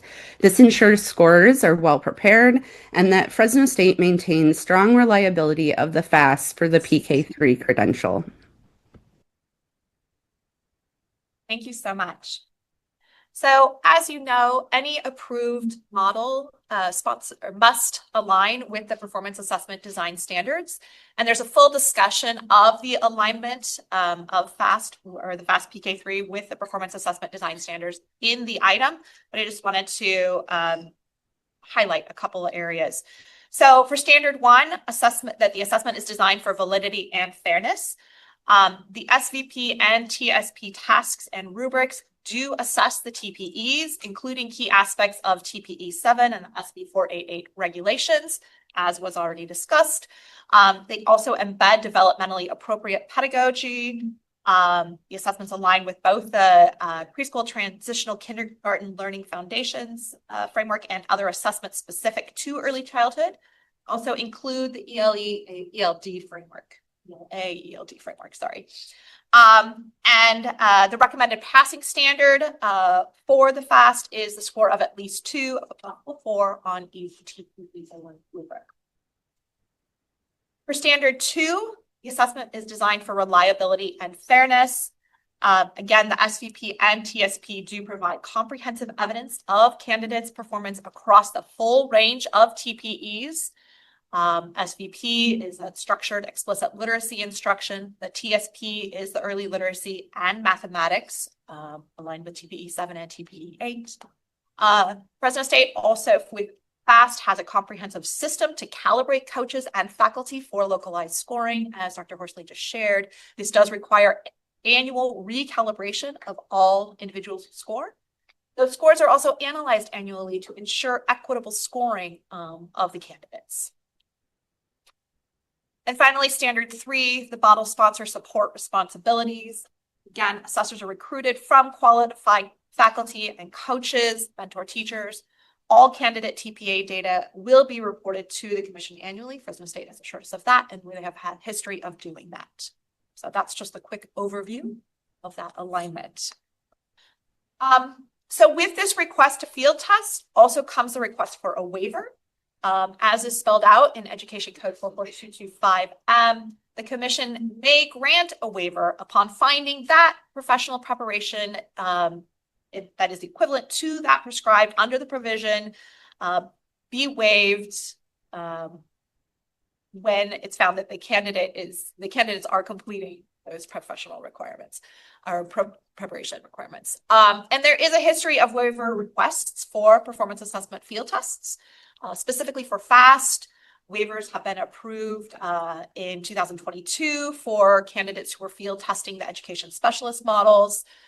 Most recently, in August 2024, the commission approved waivers for the multiple subjects candidates who were involved in the FAST 3.0 field test. And then in December 2024, the commission approved the waiver requests for education specialist candidates who were involved in the field test that included the revised assessment with the literacy performance assessment. So with that, I again return to the staff recommendations. We are recommending that the commission approve FAST PK3 for field testing in the 25-26 academic year with the candidates enrolled in the PK3 program at Fresno State.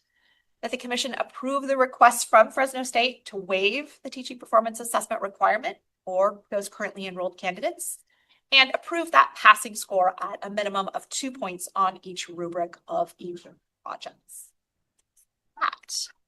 Questions? Well, thank you. We'll now move to public comment. If there are any members of the public that would like to make a comment, please notify the meeting moderator by submitting a request card by clicking on the raise hand icon if participating through Zoom or pressing *9 if participating by phone. Recording secretary, are there any public comments?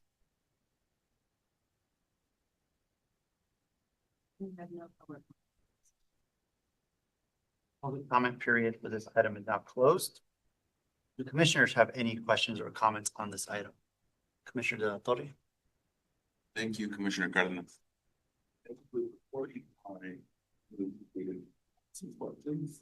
About the data contained within.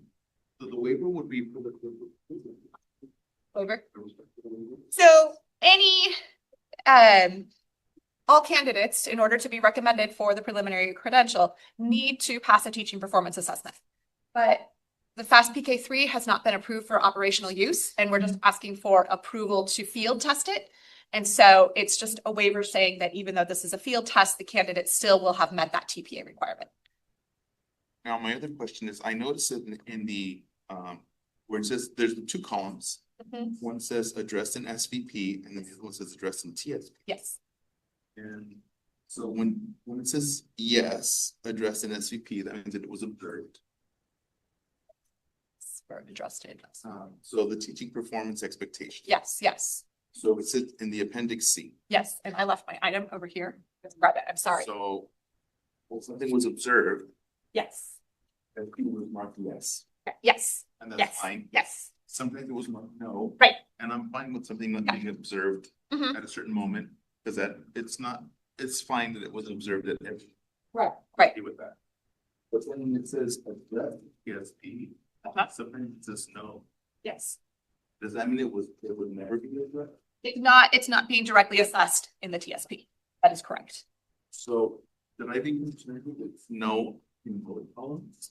Well, so then, according to the performance assessment design standards, you don't have to address all of the TPEs in the TPAs because those do get addressed in coursework and clinical practice. Okay.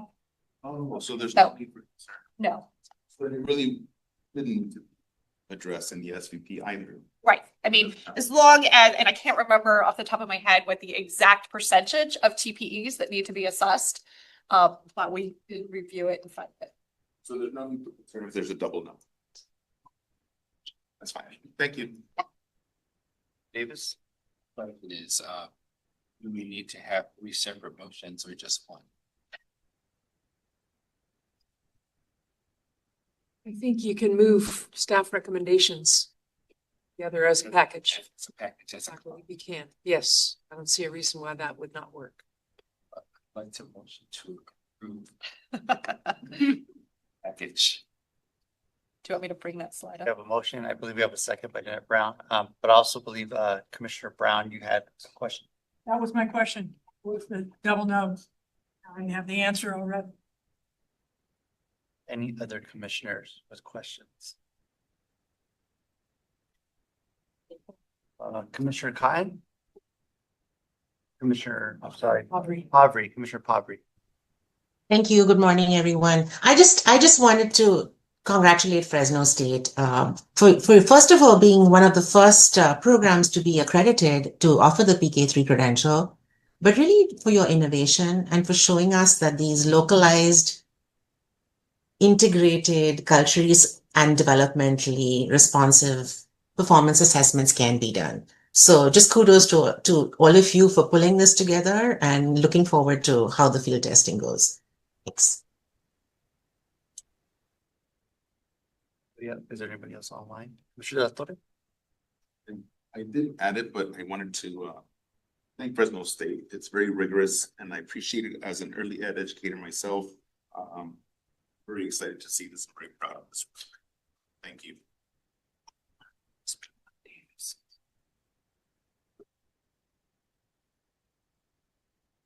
Any other commissioners or any further discussion? But we do have a motion on the table, Commissioner Davis first, and then Commissioner Brown to accept all 3 recommendations, staff recommendations. Will the recording secretary please call for the vote? Each member respond with aye, nay, or abstain. Lynette Brown, Aye. Jose Cardenas, Aye. Cheryl Potter, Aye. Bruce, Christopher Davis, Aye. Michael DiRutori, Peter Gwynno Shire, Aye. Bonnie Clark, Ira Lip, Aye. Ruben Mancias, Aye. Monica Martinez, Aye. David Simmons. Aye. Motion carried. Thank you. Thank you very much. Thank you to the team from Fresno State, also to Dr. Waltleitner. So our next item is item 3B. Implementation plan for commission adopted recommendations from the Workgroup to review the design and implementation of teaching performance assessment. This item is being presented by Adam Ibrahim and Sullivan and Dr. Juliet Waltleitner. An action item. Mr. Ibrahim, will you please begin? Yes, thank you. Good morning, Chair Gunnar Shire, Executive Director Sandy, members of the commission. We're really excited to bring item 3B. I was talking about this with Executive Director Sandy, and she reminded me that 1 year ago, we were introducing an item about a crazy plan called the implementation of the RDI or the RDI TPA Workgroup, which proposed an aggressive timeline to do nothing less than to reconsider the entire performance assessment system in California and its connection with educator preparation programs for the purposes of really restoring and bringing value to candidates. So excited to be here today, excited to be sitting alongside the 2 representatives from the Educator Quality Branch, as mentioned earlier, Aaron Sullivan and Dr. Juliet Waltleitner. Dr. Drea, for short, we call her around here. And I'm excited to share that these are going to be the two leaders that are in charge of this work. Executive Director Sandy mentioned that the purposes of branches is to identify strengths across our divisions and to create cross-division collaboration. And so what you see here is that manifest. And the plan that we're going to hear about today is the roadmap that they will engage and that they will implement. So very, very exciting. Next slide. Okay, this is a deceptively succinct item, and usually we do not try to recapitulate some of the different sections of an item, but in this case, it's such a massive policy shift and it's such a monumental piece of work that we wanted to kind of go back through some of the bases for this. So this includes a little bit about the background, touching back to the legal foundation, looking at how did we take the recommendations, translate them into operational areas, and put them into a phased implementation plan, at which point I will hand it off to the main event here, Dr. Drea and Aaron Sullivan, to take us through each of those project areas. And then we'll zoom back out and take a look at the phased implementation plan. We'll touch on some risks that we're anticipating and possible mitigations. This will be an item that evolves, a piece that we're constantly looking at. We'll close with our staff recommendation, and we'll look forward to your feedback, your comments, your ideas, and discussion. Next slide, please. So in following form, the bottom line is up front. The recommendation that we're going to seek at the end of this is the following: that the commission review, provide feedback, and if appropriate, approve the proposed Senate Bill 1263 implementation plan. That is the ask at the end of the rainbow. Next slide. So performance assessment has been a requirement for teacher preparation since 2008. And it has evolved. This is a system that has matured. It has evolved. And in 2014, the strengthening and streamlining the profession item, which was adopted by the commission, really articulated a vision for how it could fit into a broader system of accountability and continuous improvement for the commission. And then also over time, things drifted. And it was not just California, but performance assessment across the country seemed to drift from its roots, from its original purpose. And in states like New York, New Jersey, Washington, and others, legislatures chose to go in a different direction and abandon performance assessment altogether. In California, we heard from the field. We heard directly from candidates and from faculty who said, hey, this isn't working for us. We need this to be something different. And where the other states chose their path, California set a different path. We listened and we engaged. And that was the birth of Senate Bill 1263 and the process that followed, which was a deep engagement. Beside, the brevity of the calendar, it was a deep engagement with practitioners, with faculty, and with performance assessment experts to really look at the performance assessment system we have, examine it against statute, and think about what the future of it should be. And so we're excited to present a path forward for that very thing. Slide, please. The legal foundation is, I'm going to say it, it's quite elegant. And Executive Director Sandy at one point challenged me to say, read this. This is before I worked here. She said, just go read section 44320.2 and tell me what in there is objectionable. And so I took her up on that and I read it. And my thought was that this is great. There's nothing in this section of statute that is objectionable. It captures the essence of performance assessment, what it should do, how it should feel for candidates, and how it should function in a broader system. And that began our journey together. So we spent some time in this item really kind of working through the different aspects of statute. We created a quick reference guide in there as well. So the idea is that that section outlining 44320.2 is going to be a quick reference for us as we move through different items, which will be coming at you fast and furious over the next few years. And it really has a deep alignment with the CSTPs, which resonates around recommendations from the RDI-TPA work group to return to a continuum where we have sort of a unified set of standards. It calls for explicitly and clearly and unambiguously an embedded assessment that is connected deeply to coursework and clinical practice. It explicitly calls for, to the maximum extent feasible, formative feedback and experiences for candidates, and that it needs to be used in credential recommendations as one of the pieces of a recommendation, I should say.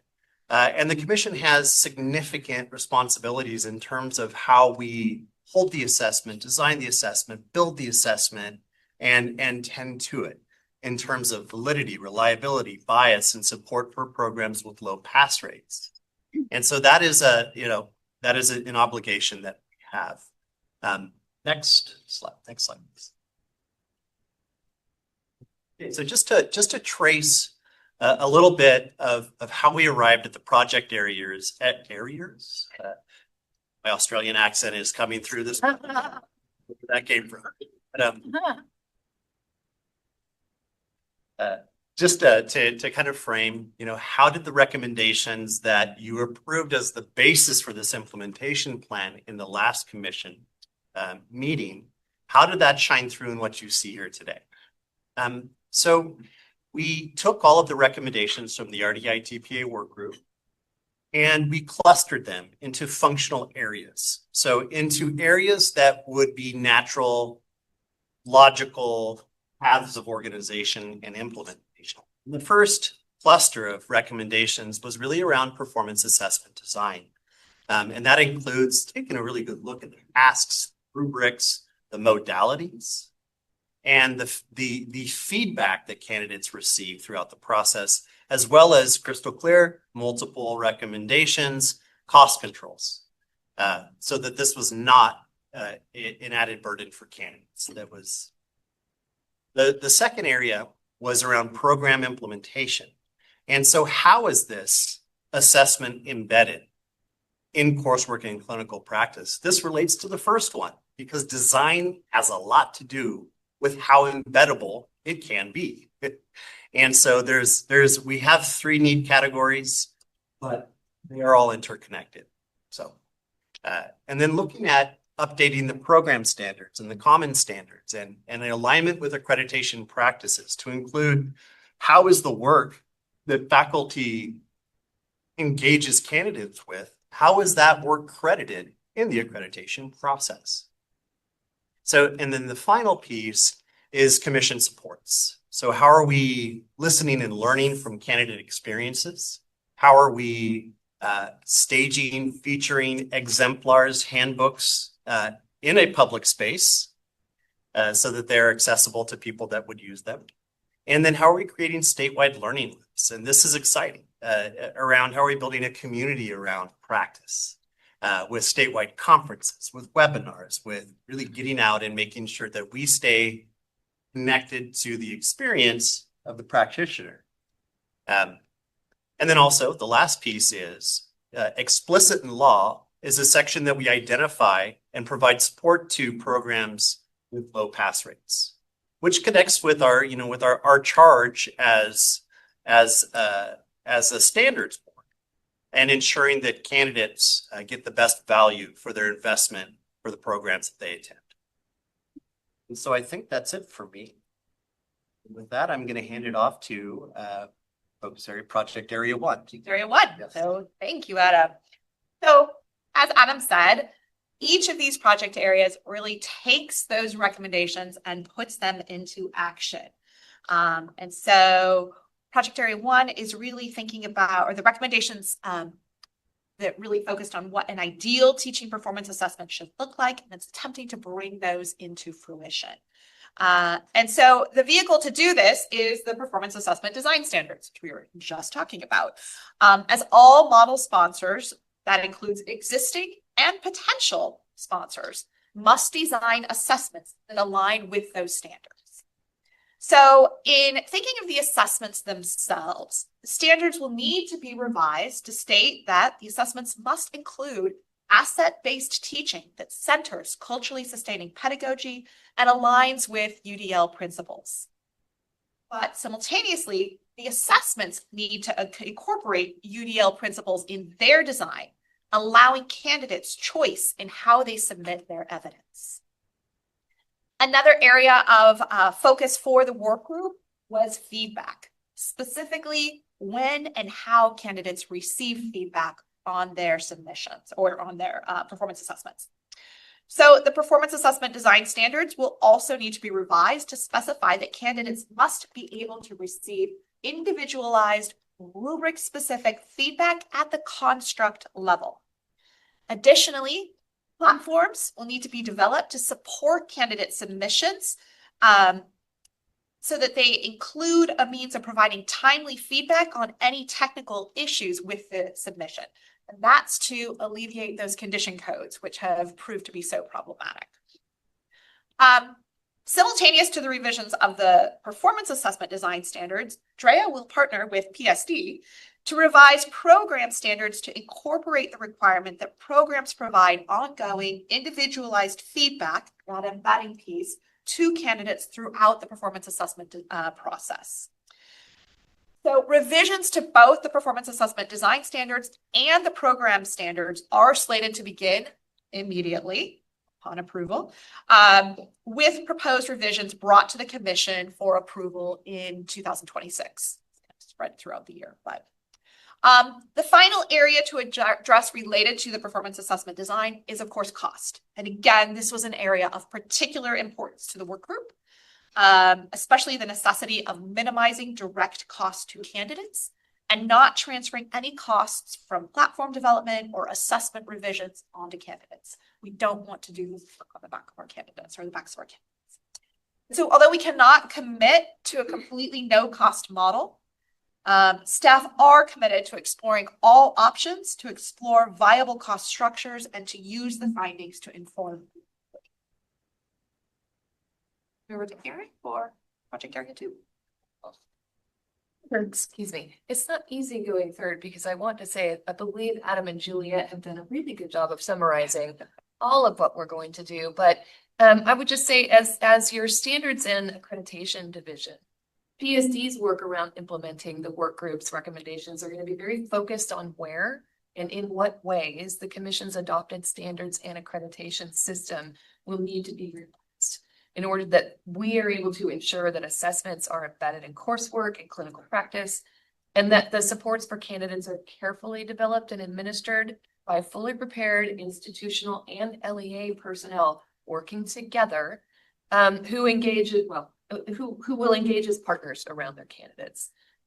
These revisions will need to be developed in a way to really facilitate this partnership work, with a focus on the candidate sort of at the center, but also in a way that allows, through the accreditation system and through all of the data that we do gather throughout the 7-year cycle, to be seen. So what can we ask for? How can we revise the system and the standards that create data points that we can actually see, evaluate, and then work with programs where we see areas for potential improvement. I will wait. I was already to jump into the phases of it, but I just want to sort of underscore, as we've had some discussions with some commissioners recently in the higher ed, I want to underscore and maybe even remind that as Juliet and Adam also referenced, none of this work is going to be accomplished without the stakeholders in the community that we work with. So in the item, we talk about expert panel or expert panels. I know that it's capitalized in the item, but we have long since had groups of thought partners that we would work with on this. So as these revisions are sort of worked on in partnership with DREA and in-house, there will be many opportunities to go out to the field, talk about what it is that we're thinking of modifying in both the standards and the accreditation system, and then having some feedback on that. And then finally, the candidate supports piece at the bottom. There needs to be obviously some ideation around structured support for candidates that don't pass. And very specifically, some tailored assistance for interns, because of course while they are doing student teaching, they are experiencing their preparation in a very different way than our student teachers are. So we want to make sure that the supports and the systems are different or specialized, more focused for those interns where they need to be in order to support those folks. And then finally, ensuring that results from candidates' performance assessments really are involved in the IDPs that are developed at the time they leave their institutions and move into induction, so that induction is really ready to take that up, thus really creating, I think, what is talked about in the early part of the item as that arc of support for these candidates that starts in their preliminary program and follows them into their induction program. So project area 3, accountability and support. This area focuses on both providing support to programs and to candidates, and on holding programs accountable for how they support candidates in their work on the teaching performances. Supports for the field will begin with the Commission's performance assessment team holding its annual Meredith Fellows Implementation Conference this coming February. And in conjunction with that convening, we will be holding a one-day advisory group meeting to examine the role of artificial intelligence in the future of performance assessment design and implementation. As you may remember, that was an additional recommendation that the work group came up with. Looking ahead, Commission staff will continue to hold virtual convenings for programs to learn with and from one another best practices for embedding the TPA. Adam alluded to this earlier, but I really see these as spaces where programs can bring their questions and problem solve together how best to support candidates, really creating a community of practice among programs around the teaching performance assessment.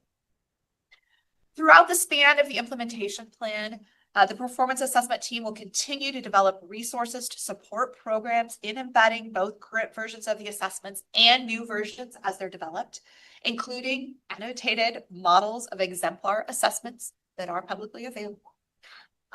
Additionally, the performance assessment team will develop orientation materials that can be used by programs to support all individuals involved in preparing candidates, including faculty, coaches, and mentor teachers, so that everyone is on board with understanding the expectations of candidates as they complete their teaching performance assessments. That again was an explicit recommendation of the work group. Finally, as Adam said, it is written in law that we need to identify programs that have those persistently low pass rates, because we know they are there. But we need to identify them, but then we need to support them in better preparing their candidates. So beginning this fall, individuals from PSD and DREA will work together to begin to determine both criteria for identifying programs and then support structures that we can implement to ensure the programs are able to increase those pass rates, support those candidates, so they can demonstrate that they are ready to enter the field. So on this slide, we've talked through each of the project areas. We've mentioned specific points when work will be done, but this slide kind of lays out that timeline for you, identifying when we anticipate completing key aspects of the work. This is discussed in more detail on pages 9 through 13 of the item. But what I want to emphasize is that while we have this all laid out, it looks nice and pretty, and yes, we can do this. We do have flexibility built into this plan to allow for revisions as necessary, keeping it that spirit of continuous improvement. And if I may, just over the slide, what you see here is a funnel. So we're going from broad conceptual to specific in phase 1. And so moving from recommendations, moving to sort of project areas. In phase 1, we're looking at specifically standards. And so brand standards are still kind of at a broad level. They're descriptions of how things should be and look like and all of those.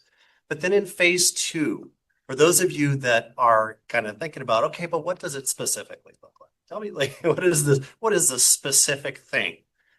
We will be bringing forward specifications, right? And so this is where we're gonna move from the shoulds into the wants. So that's coming in phase 2. And then that's going to be operationalized, brought into life and tested in phase 3, toward the end of launching in phase. So that's sort of that's the way that the general becomes specific and the specific becomes existence. So just wanted to touch on that. Risk and mitigation. So I appreciate, you all indulging some of my old project manager traits with the word breakdown structures and the litany of items that we're going to be completing. One of the things that we like to keep at the top of our mind is risk. This is critical work in sensitive systems that has wide-ranging impacts. And so we try to be mindful of where the risks are and how we can mitigate ahead of time. The first is we are always at danger internally of our ideas and our passion outstripping the hours of the day and our own internal capacity.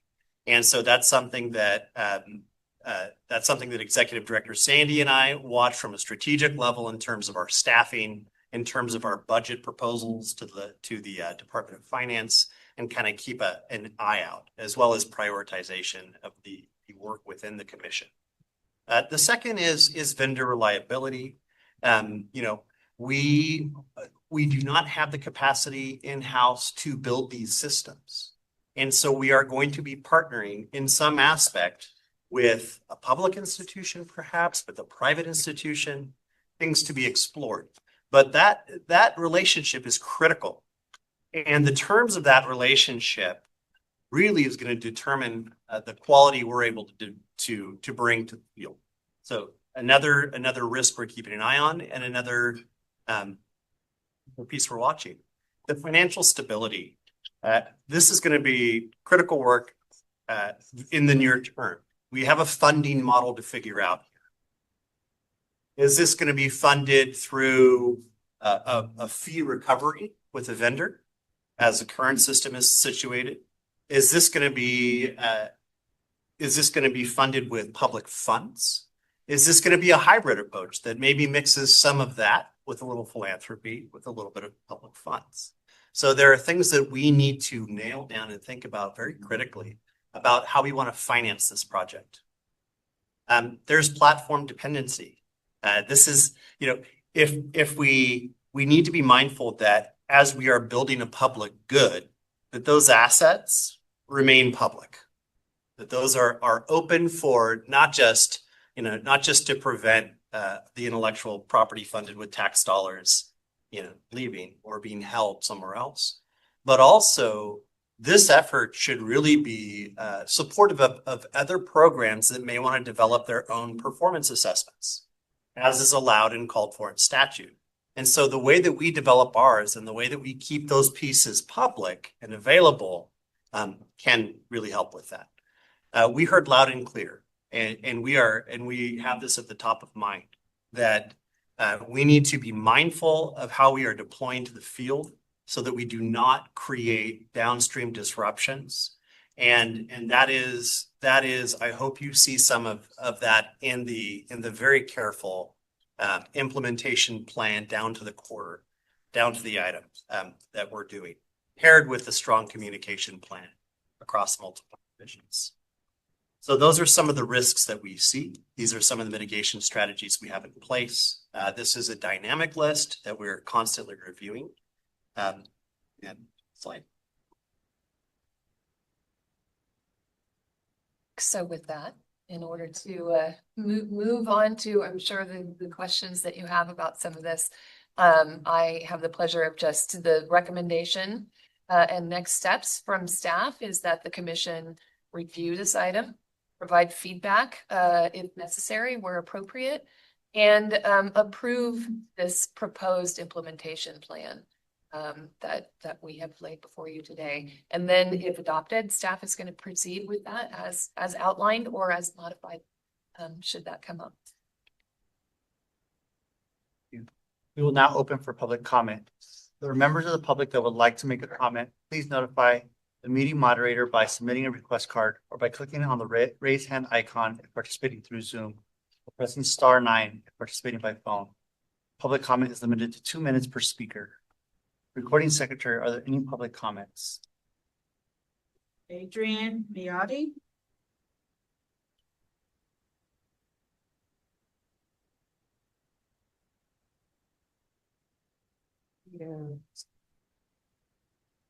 Good morning. Morning. My name is Adrian Miotti. I am a high school English teacher from Irvine, Orange County. And I am here on behalf of California Teachers Association, CTA.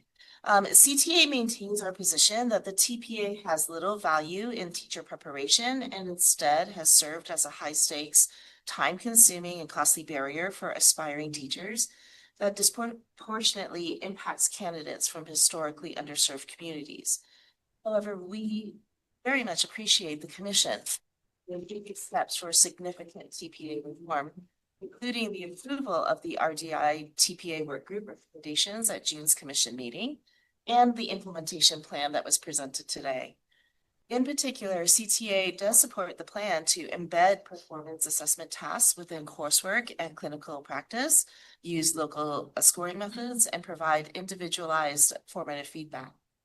We are concerned that there is not a commitment to a no-cost model. CTA appreciates the commitment of the Commission to keep TPAs financially accessible for candidates. And we look forward to continuing the conversation on establishing a viable cost structure that allows TPAs to be unconditionally free candidates. Finally, CTA urges that TPA pass rates be made public and accessible. Although the implementation plan includes reporting low pass rates, that is not enough. Those pass rates need to be easily accessible to teachers to be able to make informed decisions. While our ultimate goal remains the elimination of the TPA due to significant barriers that it creates, we recognize and truly appreciate the hard work of the RDI TPA Workgroup and the Commission for the steps being taken for TPA reform. Thank you.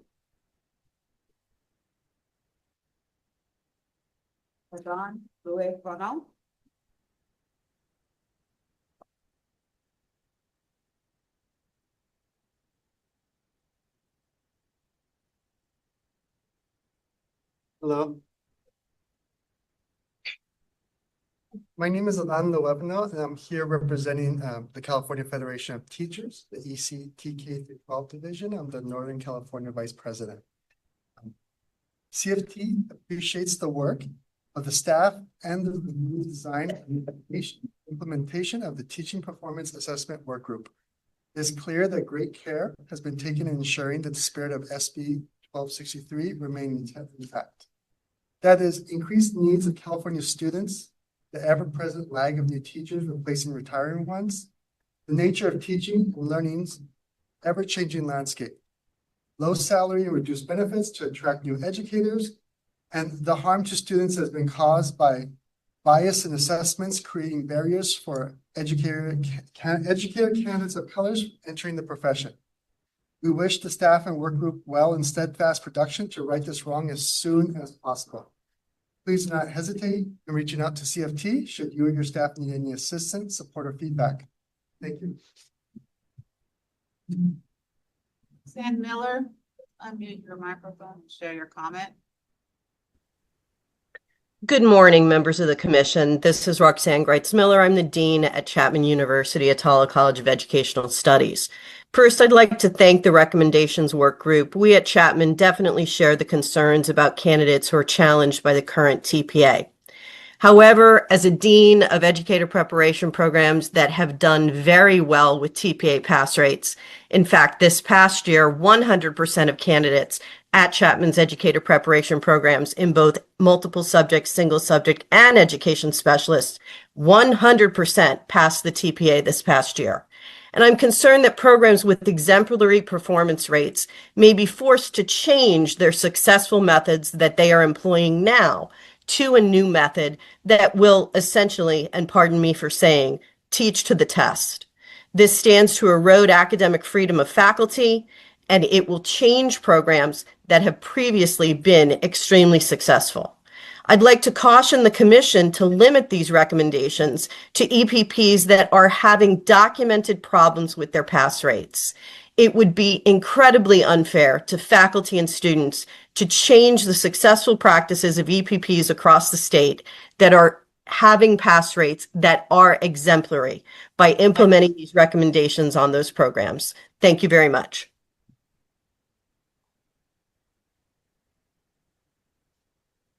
Other requests for public.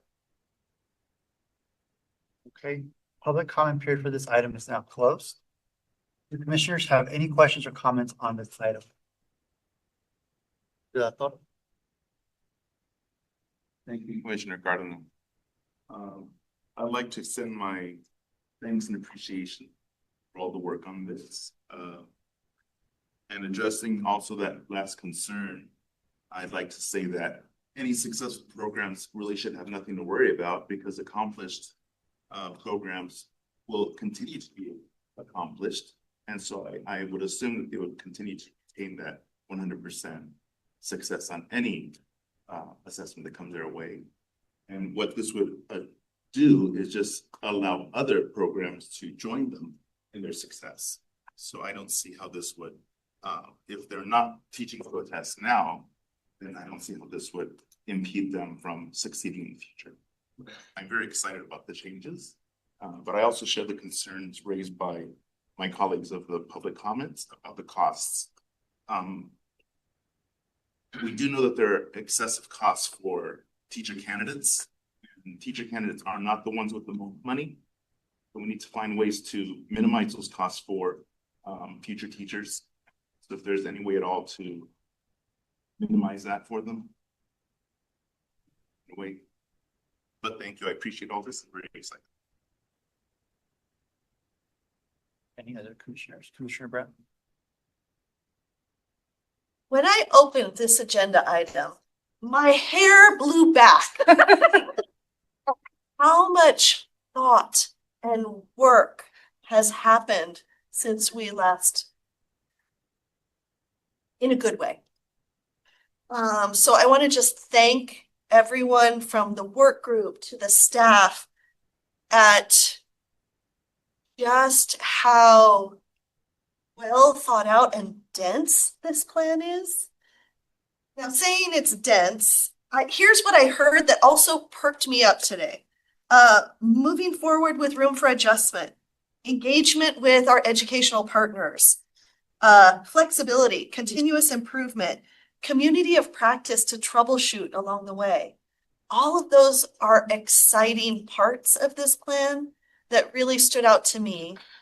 And I feel like I know the answer to this question, but I'm guessing within that plan, by 25, 26, 27, 28, all of that, there will be opportunities for us to kind of get updates on how the work is going. And I see everybody nodding. So I'm guessing the answer is yes. We'll still be able to give some feedback about some of the successes and challenges that might arise as we do this.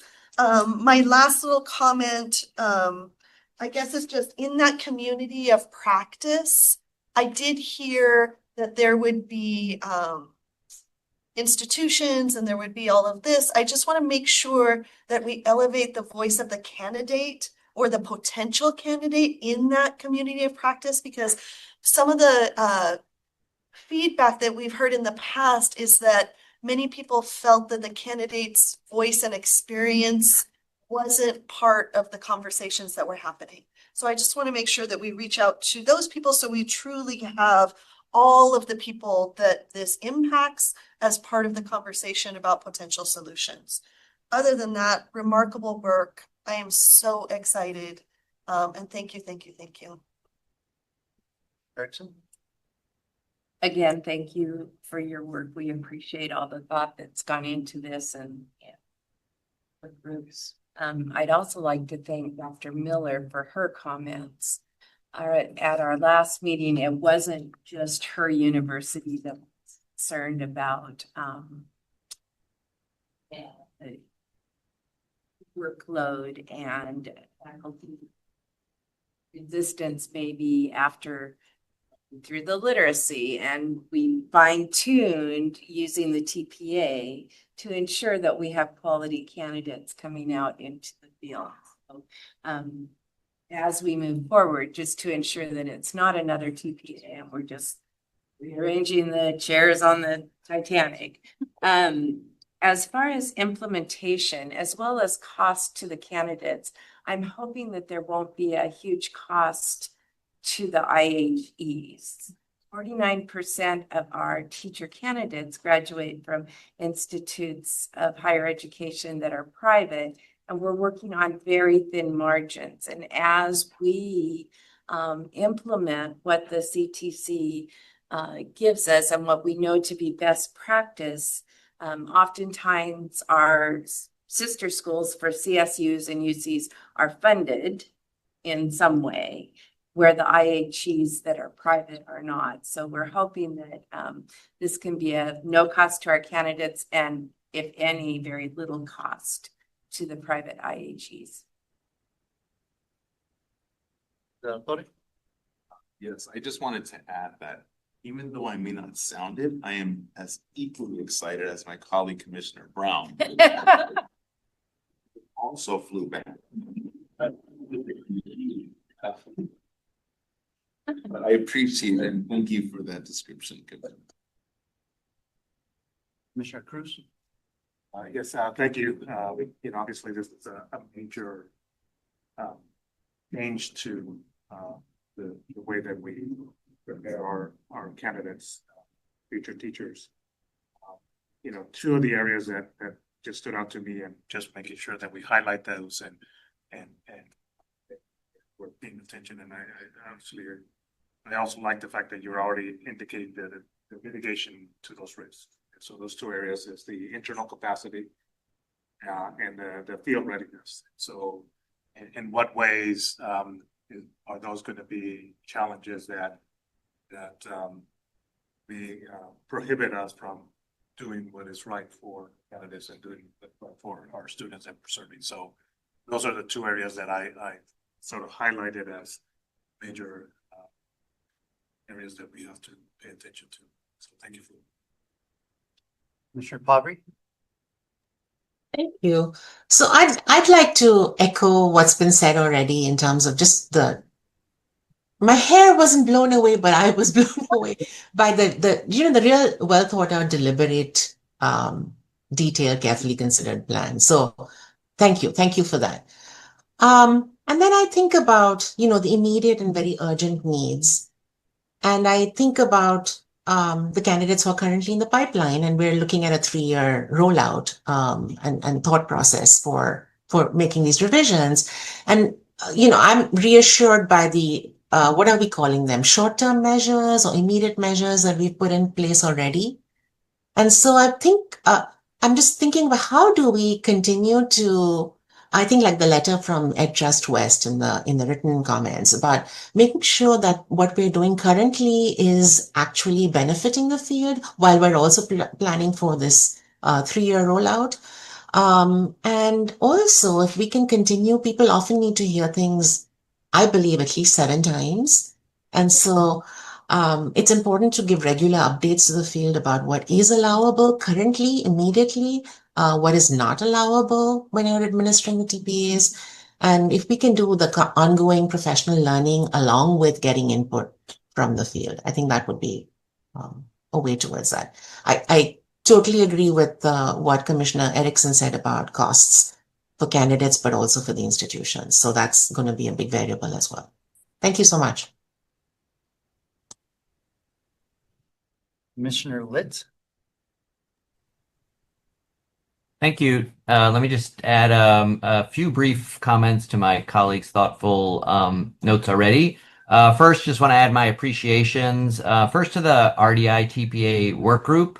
Just want to re-elevate the thoughtfulness, the care, consideration of those professional colleagues and the work that they've fostered here. Also to the staff for this incredibly well-considered item and the care and strategic consideration that's really evident in the work before us. Also to the public, particular our state's educators and teacher educators, for their feedback and advocacy over the last several years, which has really helped to spur these and other important updates and evolutions in California's assessment systems for educators. We are taking a system that's imperfect and making it better in really important ways, and it has relied on all of those stakeholders to help us get there. A few comments and a couple of questions that are really meant just as food for thought for staff as we move forward. Broadly, I think this plan seems deeply thoughtful, very strategic response to concerns and calls for improvement. I think the approach really highlights our capacity and willingness to do better and to stay engaged in challenging yet really important work. On that note, I want to just encourage us to make sure that we're centering, that we're maintaining the authenticity of a performance assessment while we're working to address feasibility, right? The aim here is for us to get to a better outcome in something that matters rather than just producing a more manageable test. So we need to center, right, the purposefulness of this performance assessment as we work to improve the system. I'll add a note to Commissioner Pavry's. I do think that it's important that given that this work is going to take several years, we have to be mindful and do some ongoing evaluation if the short-term improvements that we've authorized are sufficient to bridge us to this aspirational future. I also am hoping, presuming that we will have processes for bringing forward other potentially necessary short-term improvement efforts that might get identified along the way to help make sure that we have a really robust functioning present while we work towards an even better future. Last two notes. I really appreciate that in this version of the report, what I see is that the LDI TPA workgroup recommendations have helped to shape the plan, and in ways that I see as a framework rather than a checklist. Although there were places in this particular report where I thought the language kind of wavered between the two. My recollection from our last conversation and the orientation of our approval of the work group's recommendations was that they would guide but not direct the work. And so I'm further encouraging us to see it that way. And then lastly, again, this is maybe a little bit of a quibble, but I think embedded in program can be interpreted and should be interpreted broadly. Coursework and clinical work, yes, but also we have such a wide range of effective program models across the state, and we want to continue to provide flexibility and lean on the professional judgment on the part of teacher educators without being overly prescriptive. So just making sure that we're being open and flexible to the wide range of ways that we're preparing diverse and talented future teachers for the workforce. So thank you again for this really impressive work, and I look forward to seeing where we take it next. Mr. Simmons? I really do appreciate the work that was done, and a year ago, I'm not sure we would have been here. A year ago, I wasn't sure that we could get to where we are now. However, I'm trying to say that. I think you know what I mean. This is a couple of questions I have, though. When we have that updated accreditation won't happen until 26, 27, which is like a year. Does that mean that things like more transparency, programs having pass rates made available to potential candidates, are we a year away from that kind of updated accreditation systems? If I may, we are currently under the obligation to do the reporting and identification. So that is active now. That is part of statute. It's on a program's website. What candidates are likely to pass and which are not? No, I think that Adam is at the beginning of so the law took effect January 1, which requires us to identify low performing institutions and provide technical. Yes, and so we are building the dashboards. The data team in the Division of Research, Evaluation, and Assessment is building the dashboards, but in terms of how it's deployed Those are things that are still under development, but they're going to happen in the near term as required by the law. And the integration into accreditation and kind of continuous improvement, we want to be more thoughtful about, and we don't want to jolt the field. And so that's going to be more of a gradual process. So if I'm Chapman and I have 100% pass rate, and I have I'm in my 7th year of accreditation, I use that evidence as to show the commission I'm doing a great job. We currently within our accreditation system take a number of pieces of data into consideration, but pass rates of institutions candidates has long been a piece of data that's available to site visit teams and to staff. So we have looked at that. I think what will happen is that it will be a more frequent look so that supports can be pushed in or provided to institutions on an ongoing basis rather than coming in once every 7 years and looking at their pass rate data. Now, the other thing I had was that extra piece about AI. I think that when you're a student, you want to have immediate data feedback so that you can either resubmit or change your practice. When you are a professor, you want to have quick data so that you can change your practice and so that you can teach your student. And also you can, if you want it to be done as quickly and cheaply as possible. I think AI is really a way to look at doing that. I know in my own HR office, I bought the $200 a month version of ChatGPT. And it has made my life a whole lot easier and all of my staff members' lives a lot easier. And I know that they do have sliding scales of costs. I know also Gemini has a product. Rob, we will go there maybe. But I think it would make sense for us to do that part sooner rather than later. Because if there are ways that we can protect data, ensure that there are no adverse impacts on students, and minimize changes to faculty workload, that would be something that I think would inform all of the pieces of all 4 phases. So my wondering is, how do we find that information? So we staged the AI forum right up front because we really want to, and that doesn't mean that it's a point in time and that we stop thinking about the application of artificial intelligence to our processes. That's something you'll see in the examinations item tomorrow that is top of mind for us. There's also kind of a complex background in terms of personal information, legal compliance that we have to make sure we get absolutely right in order to deploy it. So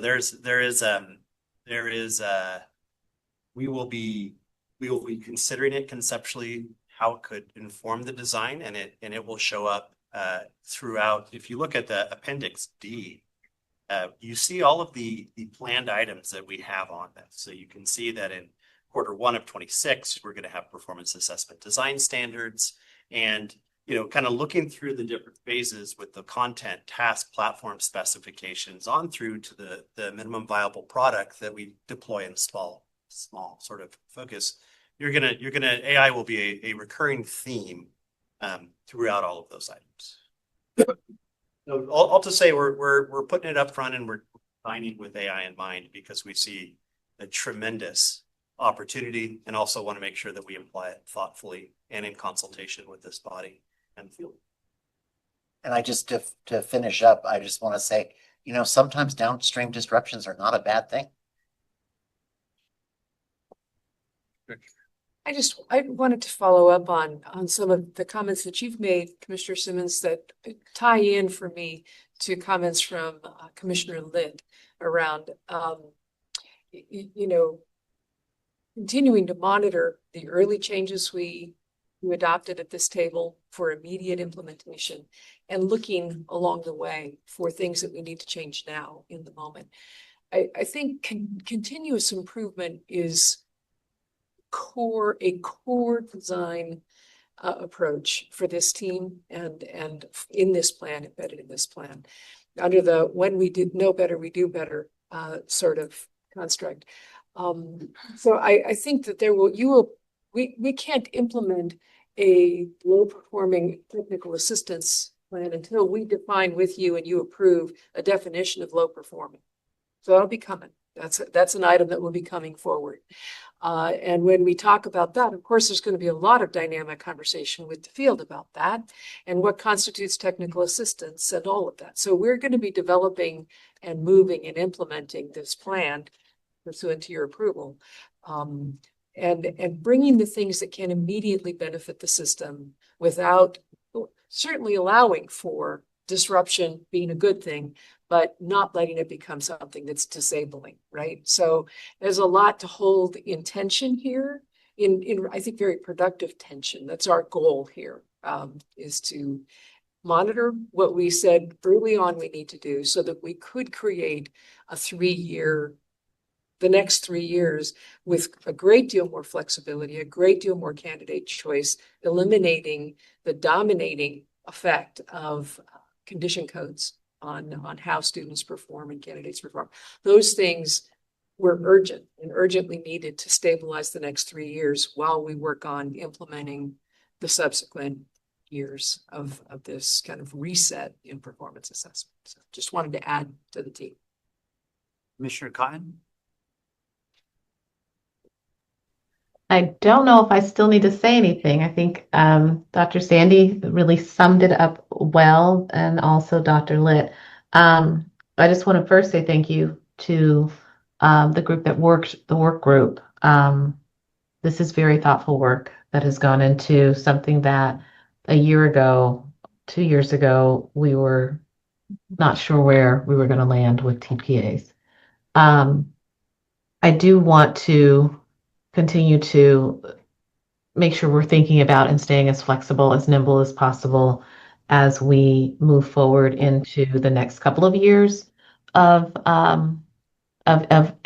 thinking about planning, preparing, and implementing, but then also just being aware of our social environment, things happening kind of outside of our focus around teacher preparation, but things are definitely impacting there are social impacts on what's happening within our profession, and wanting to make sure that we're staying as flexible and nimble and responsive in that way as well. So thank you for the work. Are there any other commissioners? Commissioner Erickson? I was not in teacher preparation at the time, but I'm old enough to remember when we all scored our own assessments. And for some of us, it was okay. For some of us, it was a mess, and so forth. Can you talk about how you envision we're going to ensure that the scoring is calibrated and that there's no bias? So the statute calls for seemingly contradictory things, right? That we have an assessment that is primarily formative, that can also pass muster to serve as a basis for accountability for programs, right? So this is the tension. In the current thinking, based on the recommendations from the work group, it seems like not as much of an issue as we anticipated.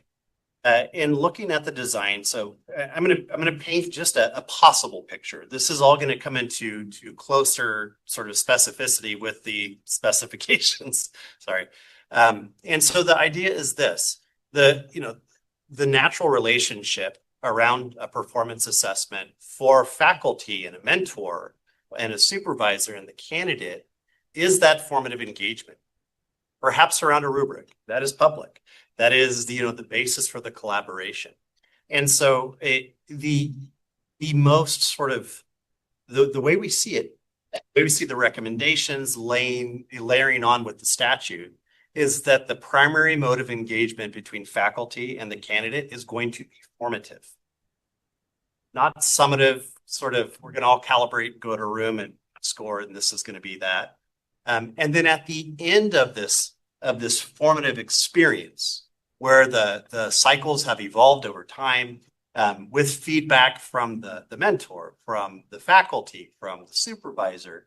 So ensuring that, you know, the things that we're sending candidates into retaking, those things have been factored out. It's really around that authentic piece of candidate growth. Once that's done and those things have happened, that then there is a summative aspect to it. It is handled in different countries in different ways. So there are systems that take a percentage of all, and they, you know, pull them up into the sky, and they use paid, very heavily calibrated scores to do that, so that with the validity and the reliability needed to have accountability, that's not lost. So that is an example of how we're thinking currently, based on the statute, based on the recommendations, of making it really a formative, you know, based on the natural relationship of faculty and candidate, you know, not disrupting that, but leveraging it, you know, for the improvement of the candidate's portfolio and response. And then once it's been improved and we can see what the candidate can do with the benefit of that support, then sucking it up into the into the cloud and taking a look more holistically at the program, to see, not, you know, in the case of Chapman, not to say, all right, you got 100%, you're going to still listen to what we're going to tell you how to do about, you know, what you're doing, but to see where there are programs that need support, and then to provide support and to help them grow. And so that's kind of the general thinking right now, but it's going to continue to evolve. And so as the performance assessment design standards come back to this body, as the specifications come back to this body, I think that the picture will evolve and be evolved by this body. Sense? Okay. Can I just add a little bit of historical perspective? In 1995, when we pulled the Senate Bill to work together to look at the whole system and work on some design principles and standards, one of the problems that the commission was presented with, that not, you know, by the legislature and others, was the extraordinary variability in preparation practices, in assessment practices, in determination of readiness to begin practices. The unevenness of your preparedness was an issue. And it was, you know, the 1990s when we were moving into a much tighter accountability system in K-12, and that bled into higher education as well. But that incredible diversity of what does it mean to be ready to teach? You know, we had the CSTP were built and developed in this period as a way of, let's define what good teaching is. But then how do we move that into, you know, how many institutions and program strands do we have that, you know, may each be defining the outcome based on particular views, not based on a central licensing idea that if you're going to be a teacher, you need to know and be able to do these things. So that was the basis for calling for a performance assessment that, as Adams pointed out, we built into. I'm honored to have helped contribute to creating a very complex law. It says formative, but contributes to a decision about somebody's readiness to teach, and is used for accreditation. All those things were written in 1997 and took effect in 1998, right? But it's about getting to the calibration issue. And that's been a core part of when we moved to centralized scoring. It's about, let's get to really tight calibration. And I don't think we're going to move away from the idea that we need to everyone involved in preparing candidates needs to know what the rubrics are. The rubrics need to be authentic and they need to be focused and measurable, right? But practice can be very diverse around that, as long as we're all focused on that outcome before we recommend someone for a credential. We're not going to lose that, I hope, in this next iteration. But I think that flexibility, leaning into the formative capacities of this system, and that is 100% happening in preparation.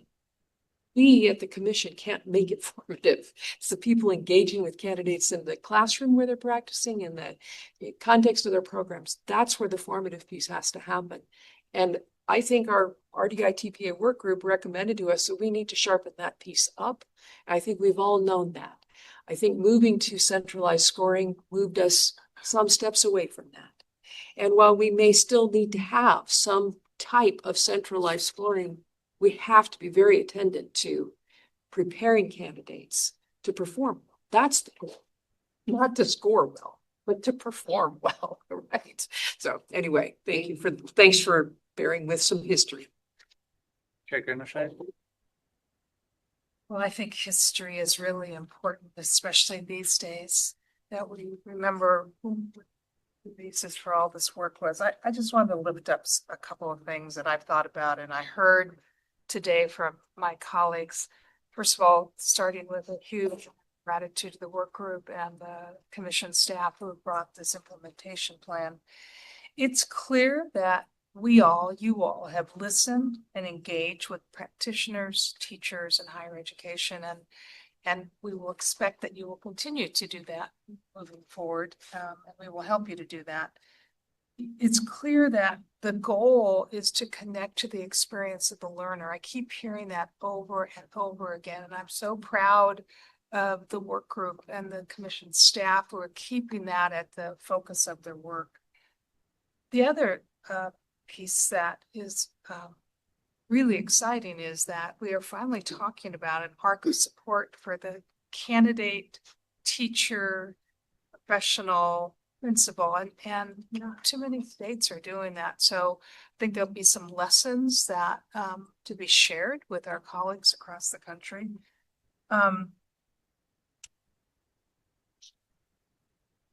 Regular updates to all of us. You heard that loud and clear, and so we look forward to that. And then I think it was Executive Director Sandy who said this, and people have said this in different ways. Continuous improvement is a core design principle, and we will be looking for that as this work moves forward. So this is so exciting, and I'm excited to share with our colleagues at the American Association of Colleges of Teacher Education the kind of work that was doing in California related to performance assessment on behalf of our students. So thank you. Commissioner Del Toro? May I move to approve the motion? Or not a motion? I move to approve the proposed Senate Bill 1263 implementation plan. Yes, and also make a comment that maybe for those who are not educators, that the formative assessment is as an educator with the students, and that's when students learn the most. That it's not the summative assessment that's important, it's the formative assessment that's the most important part. That's where the learning happens. And so I really value that part as a teacher. And so maybe the general public might think, oh no, we need that formative assessment to see if they learned it. And it's not true. That as a teacher, we know that it's the formative assessment when we can see if somebody has learned something. And I know the institutions also know that when our professors work with the teacher candidates, it's that formative assessment where they know your candidate has learned something and not the summative assessment. Very confident with this. Very excited to see this move. I move the staff recommendation. Jackie.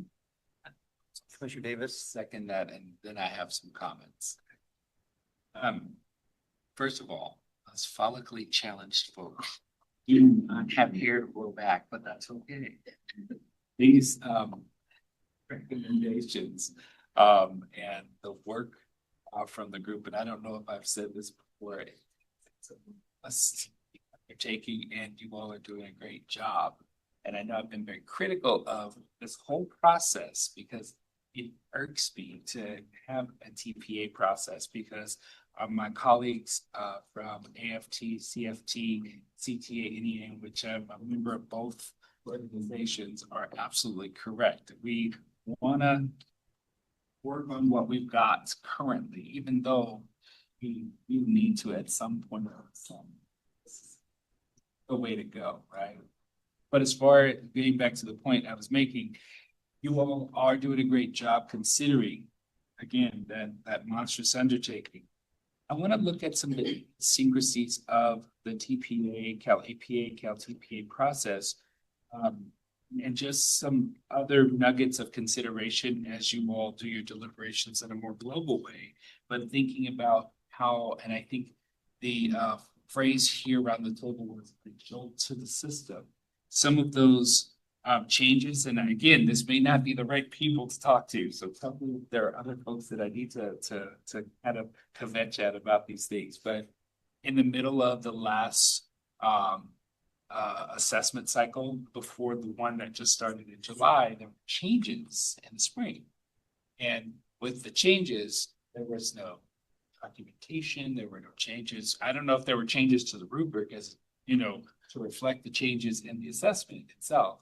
But the assessment process and the assessment itself had minor changes to it, but there were no other accompanying documents to support that, to explain how the candidates might fare in that process. And speaking of the FARE word, it's not FAIR to do that to people who are preparing for something, you know, assessment wise, you know, to just switch it up and then not tell them the new rules in the middle of when the process typically changes in July, right? So those changes, I think we voted for those immediate changes, right? But the immediate changes also, immediate changes were going to come with booklets and rubrics and other things that might inform the practice of the folks in higher education to prepare candidates and then also make it fairer for candidates to kind of navigate in that space. And I know two candidates out in the field who are caught in a situation where they submitted one Cal APA, one the TPAs. At the end, given the changes, we're not certain about the number of words one needs when they submit their video component. And so they were returned tests that were unscorable, but then they were returned them after the retake deadline. And then the test changed. So now they have to do it all again with the new test. And I don't know that there's an appeal process. I'll have to research that more to help system in that process. But again, they have to pay the $150 again, even though they had gotten great scores on the other parts. That makes sense. So being mindful, in short, being mindful of the changes and updates coming in July when they're expected by programs, when they're expected by candidates close to the middle, alleviate some of that confusion. And then also programs can help prepare candidates for moving on with whatever process changes that are going to be implemented for those assessments.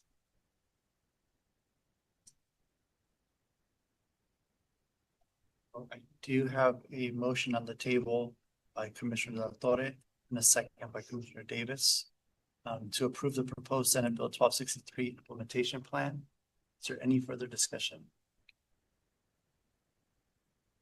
I just want to add, so I wanted to elevate partners from West Ed. If you had an opportunity, they just talked about the importance of having guardrails during this process.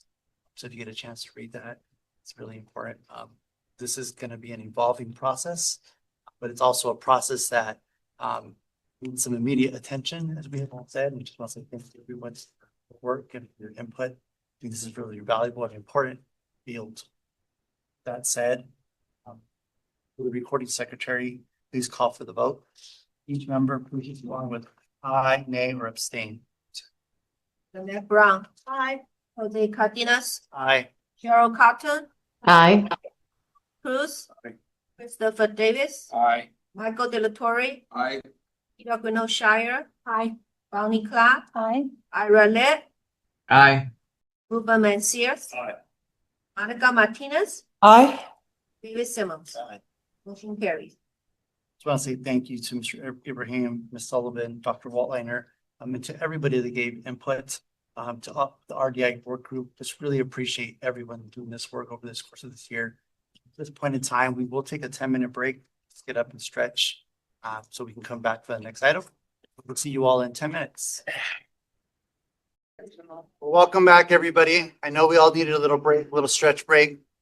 Our last item for today, item 3C, the recommendation regarding accreditation implications for programs that do not complete SB 488 literacy certification.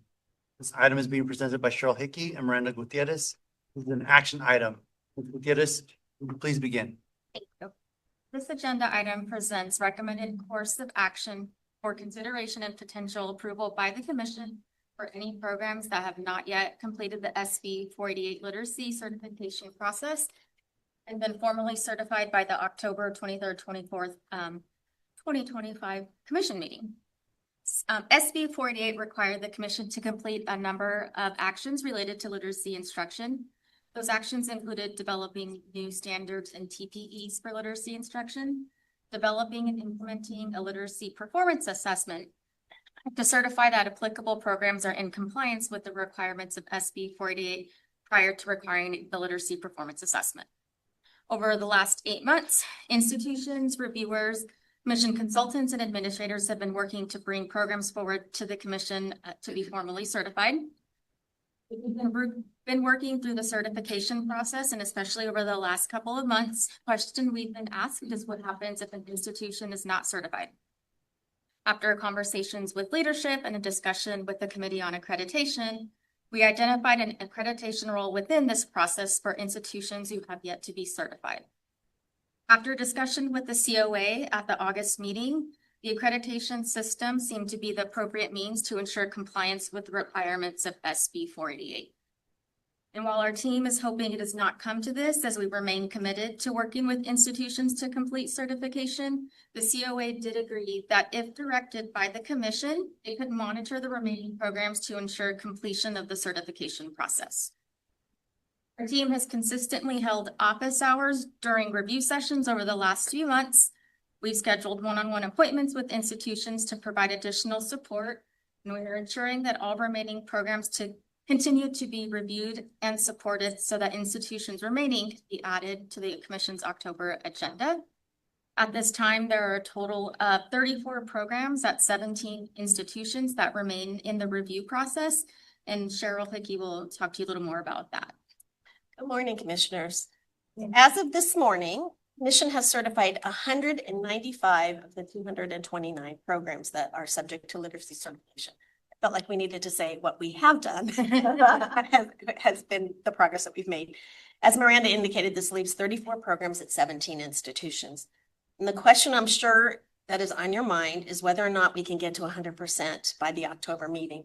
And if not, how many programs would be affected by the recommended action that's in this agenda item?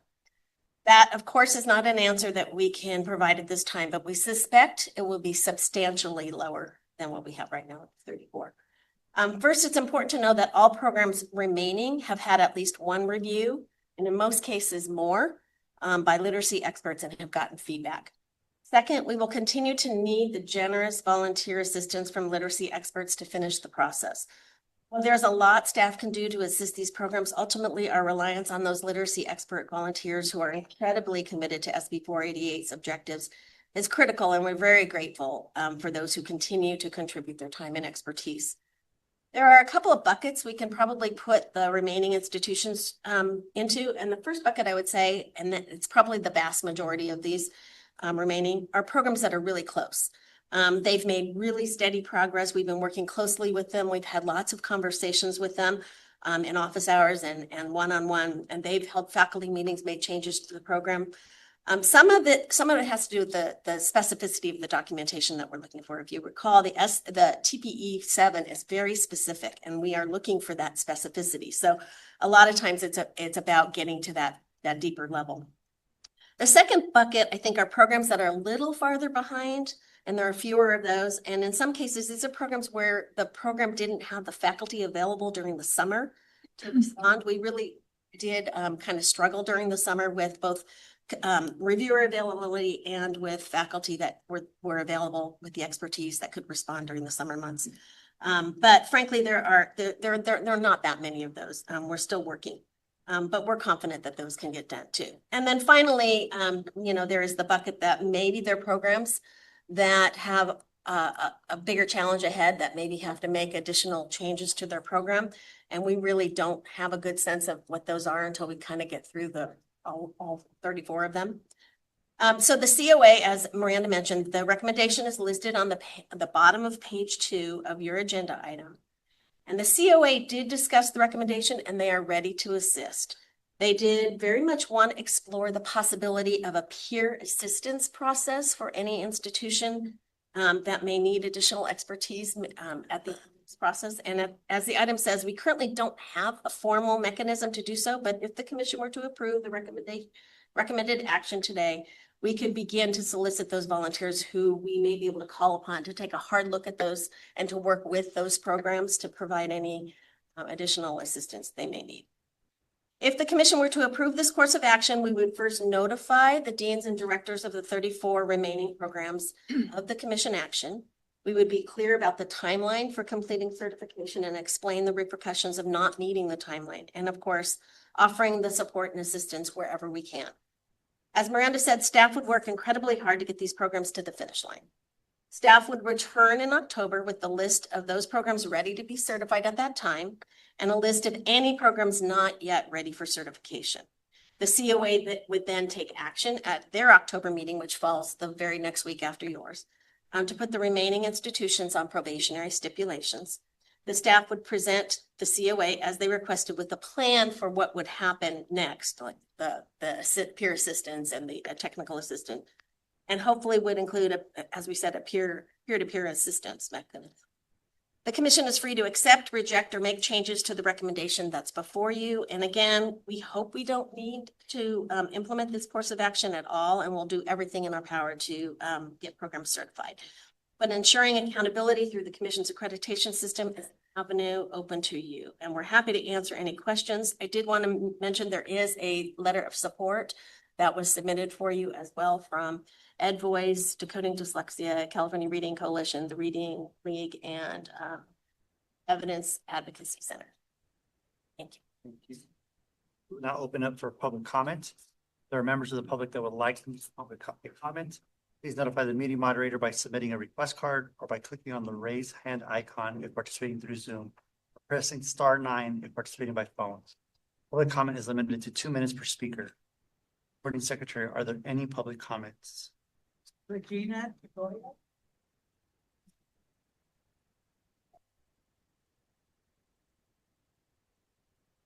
Hello, members of the committee. I'm Regina Chigoya with California Federation of Teachers, a union of educators and classified staff representing the K-12 Division Council. Regarding agenda item 3.6, CFT agrees with staff recommendations regarding placing those programs that failed to meet their literacy certification requirements as per SB 488 to at least probationary status. This work for programs is not new and should have been on track all along. Furthermore, CFT appreciates knowing which programs have been demolished by the CCTC's committee on the accreditation at its December meeting, so we could alert our members which programs are not getting its critical, important, and mandated work done. Thank you for listening.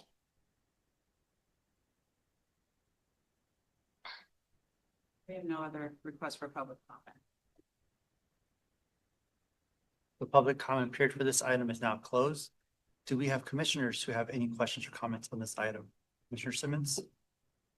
Okay, often we talk about issues being skill or will.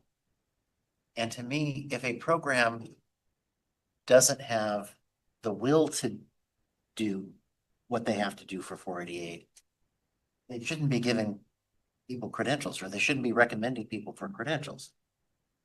I also think if they don't have the skill to meet the requirements of 488, they shouldn't be recommending people for credentials.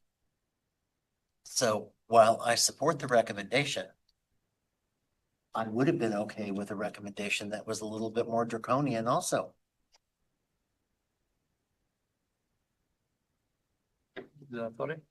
I have a question about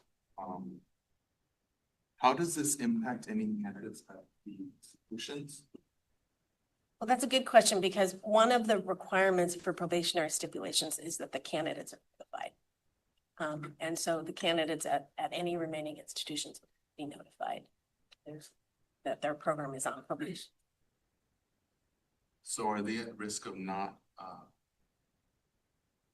are they in jeopardy in any way?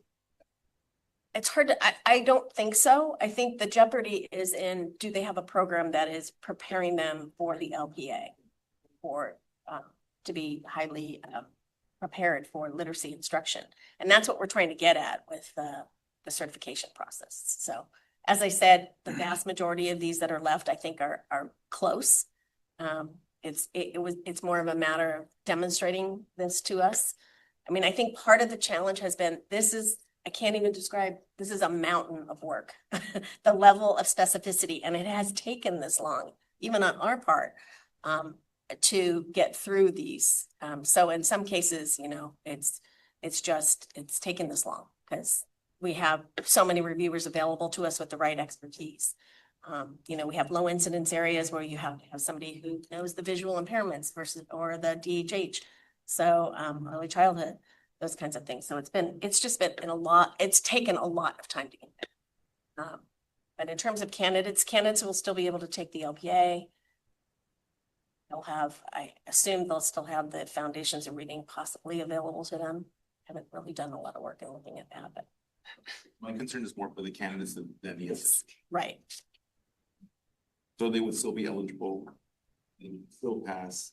Yes. Regardless if the institution is probation or Correct. disbarred or whatever. Yeah. It doesn't directly impact them in terms of whether or not they can get their credential. So if an institution is removed, or I don't know what it would be that we don't allow them to take off a list or. So what happens after probationary stipulations, typically in a regular accredited, this is something a little bit outside of our norm. But what happens typically is that the COA closely monitors that institution. It requires quarterly reports in a regular probationary. They come back frequently to say, here's what we've done to address the concerns that were raised by the accreditation team. And the COA can either say, you've done a great job, we're going to remove some or all of the stipulations, or they can deny an institution. They can also require closure of a program. That's also allowable within a larger institution. They can also suspend admission, can't they? They can suspend admission, and they can suspend the ability of the program to offer new programs. They use that tool quite a bit, actually. So I think that just if I may just jump in here, and you know, I think in the commission and committee on accreditation has historically been very concerned about the very question you're raising, which is candidates who are midway through a program who've, you know, committed themselves to completing something. And the tension is, you know, if you're on probationary stipulations, and that's your status as a program, you haven't met all the standards yet. Alerting candidates to that is, I think, is the responsible thing to do, and the commission has done that always. But shutting a program down. Do we do that though? It's the Committee on Credentials that, Committee on Accreditation that has the authority to do that in statute. No, the staff. Require the program to notify the candidates, and we get a copy of that letter. But halting their program mid-year creates a whole different kind of problem. And I don't know that we have in our history of using probationary stipulations ever done something quite that draconian. I'm thinking of the Bakerfield issue. There was the institution. Oh, remember that one? I'm Field issue. There was a out-of-state institution that was operating in Bakersfield. Yeah, It seems to me the commission facilitated students moving to other institutions. And are there protections in place for the candidates? Each step of the way is a little bit different. So the protections so when an institution actually closes down, and that happens more often than we closing an institution down, particularly in the private independent sector, that has happened a number of times in the last few years. We've worked with the institution to say, give us a list of the current candidates. Where are they going? What's the next step? What's your teach out plan? Because WASC requires a teach out plan. We need to know, and we've actually looked at it at a candidate level to say, are they all taken care of? So you might remember Holy Names a few years closed down. Touro University is now closing its educator preparation program as of December. So we're working with them to make sure that we know how many candidates are left, where they're going, what they're doing. So we have had an active role in kind of monitoring that piece of it for sure. Davis? I just wanted to say thank you for, again, for the great. To read this, demystified some of what I wondered. You said, oh, we're gonna make a presentation at some point to the commission and see. And then this is directed toward Commissioner Simmons. I want to know what those draconian things are. As soon as you said that, I was thinking, is it strong enough? I want to know if we have, you know, other options because while I agree with the recommendations here, I'm okay with something that looks a little firmer than this, or a range of options maybe to have, given, like you said, there's some people in the pipeline that are almost finished or they appear to be moving along that spectrum to get to, you know, completion, coming into compliance, and there's some probably that maybe haven't started or are at the very beginning. Something to incentivize them to move along faster, so that they are in compliance, you know, might be something to look at. Frankly, I think a letter from the commission saying that they're going to get probationary stipulations after October is a pretty hard hammer, but that's my own personal opinion. I mean, the commission can do whatever it wants. Like I said, you know, you can make changes to this. We're throwing this out as a possible option, but I do think that people have been motivated. They've been very responsive. Miranda, if you want to. I mean, Commissioner Fabry? with folks and, you know, seeing if they're on track to submit on the timelines. And so we know everyone's working hard. It's just, it's like Cheryl was saying, it's that specificity and detail. Fabry? Cheryl, I have a technical question. Maybe you mentioned it, but I didn't quite. So when would the probation kick in? When would they go into probationary status? And how long is the probation for? The next commission meeting, we would bring whoever's left that has finished the certification process, the review process. Any of the remaining institutions at that time, we could take to the COA's next meeting, which is the following week after your October meeting. So it's like October 30th. And at that time, they could take action to put those remaining institutions on probationary stipulations. Stipulations in the accreditation handbook say that basically institutions have, this is the regular accreditation, they have up to a year to clear probationary or to clear stipulations. That's for a regular accreditation visit. This is not a regular accreditation visit. So I think we have some options, and that's why we said we bring you an item in December. That you could make other decisions in December about any institutions that are. Okay, sounds good. Thank you. Commissioner Cruz and then Commissioner Cruz. Yeah, on the item, you indicate that progress was slowed in the summer. Well, I agree that, you know, if I would want a little bit firmer expectations in regards to progress, but of course, their accreditation. Was that on our end, both ends? I would say both, because the institutions, what we heard often was faculty are not on contract. We cannot compel faculty to respond.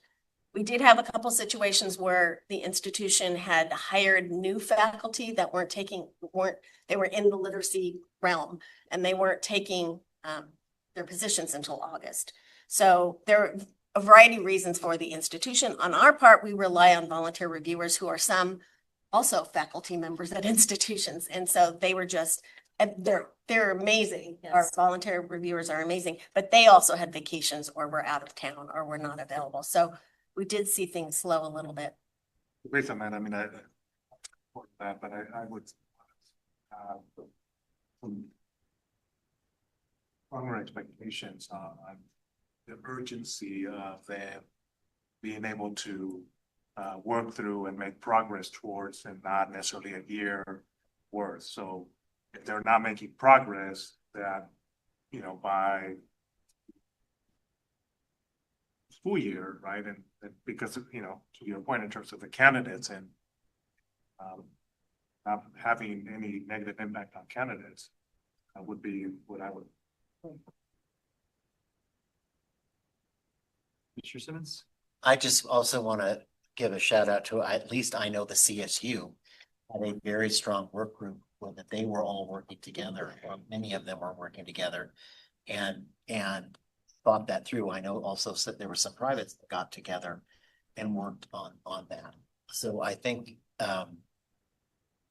it is doable, but I would like to move the motion with the understanding that the COA understands the urgency that the commission expressed. So I have a first by Commissioner Simmons, a second by Commissioner Brown.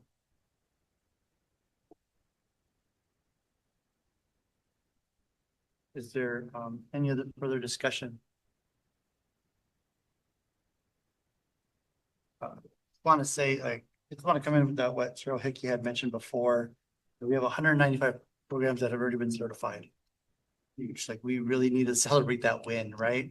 Especially with summer hours, and just a huge shout out to your staff. I think you've been working really hard to support, to ensure that they do become certified. And so this is a huge lift, like you had mentioned before. So just a huge appreciation and thank you. And we know that you're going to continuously work with these 34 other programs, because we want to make sure we get as many across the finish line. But with that said, for those that even with the support, when we struggle, we may have to, you know, move forward with some of these probationary status. I just want to say thank you to the teams, and again, celebrate that 195. That is huge. Thank you. Of Miranda's help, as well as, I have to say, Roxanne Purdue has been around since the very beginning of the adoption of the standards and the development of the standards with Nancy Brunelson. And Rosemary Wren, who has been using one of our newer consultants, but has been fantastic working with institutions. William Hattrick, who is working on all the special ed, has worked with VI, DHH, all of those groups. And then the rest of our consultants who have all been really helpful. So just want to acknowledge all their hard work. Thank you to everyone. Cheryl too. It's an action item. We do have to move this item forward. We have a first by Commissioner Simmons, second by Commissioner Brown. Is there any further discussion? Recording secretary, call for the vote. Each member please respond with aye, nay, or abstain. Nat Brown. Aye. Jose Cardenas. Aye. Gerald Cochran. Juan Cruz. Aye. Christopher Davis. Aye. Michael De La Torre. Aye. Makita Gano Shire. Aye. Aye. Ira Aye. Mencius. Aye. Monica Martinez. Aye. Simmons. Motion carries. Thank you, Ms. Hickey. Gutierrez. Having no additional items today, I recess the Educator Preparation Committee. Tomorrow, we're going to go into a 45-minute lunch, and I believe into a closed session right after. So I will now recess the general session. Members will go into closed session. 45 minutes, we'll be back. General session will reconvene at 8:30 tomorrow morning.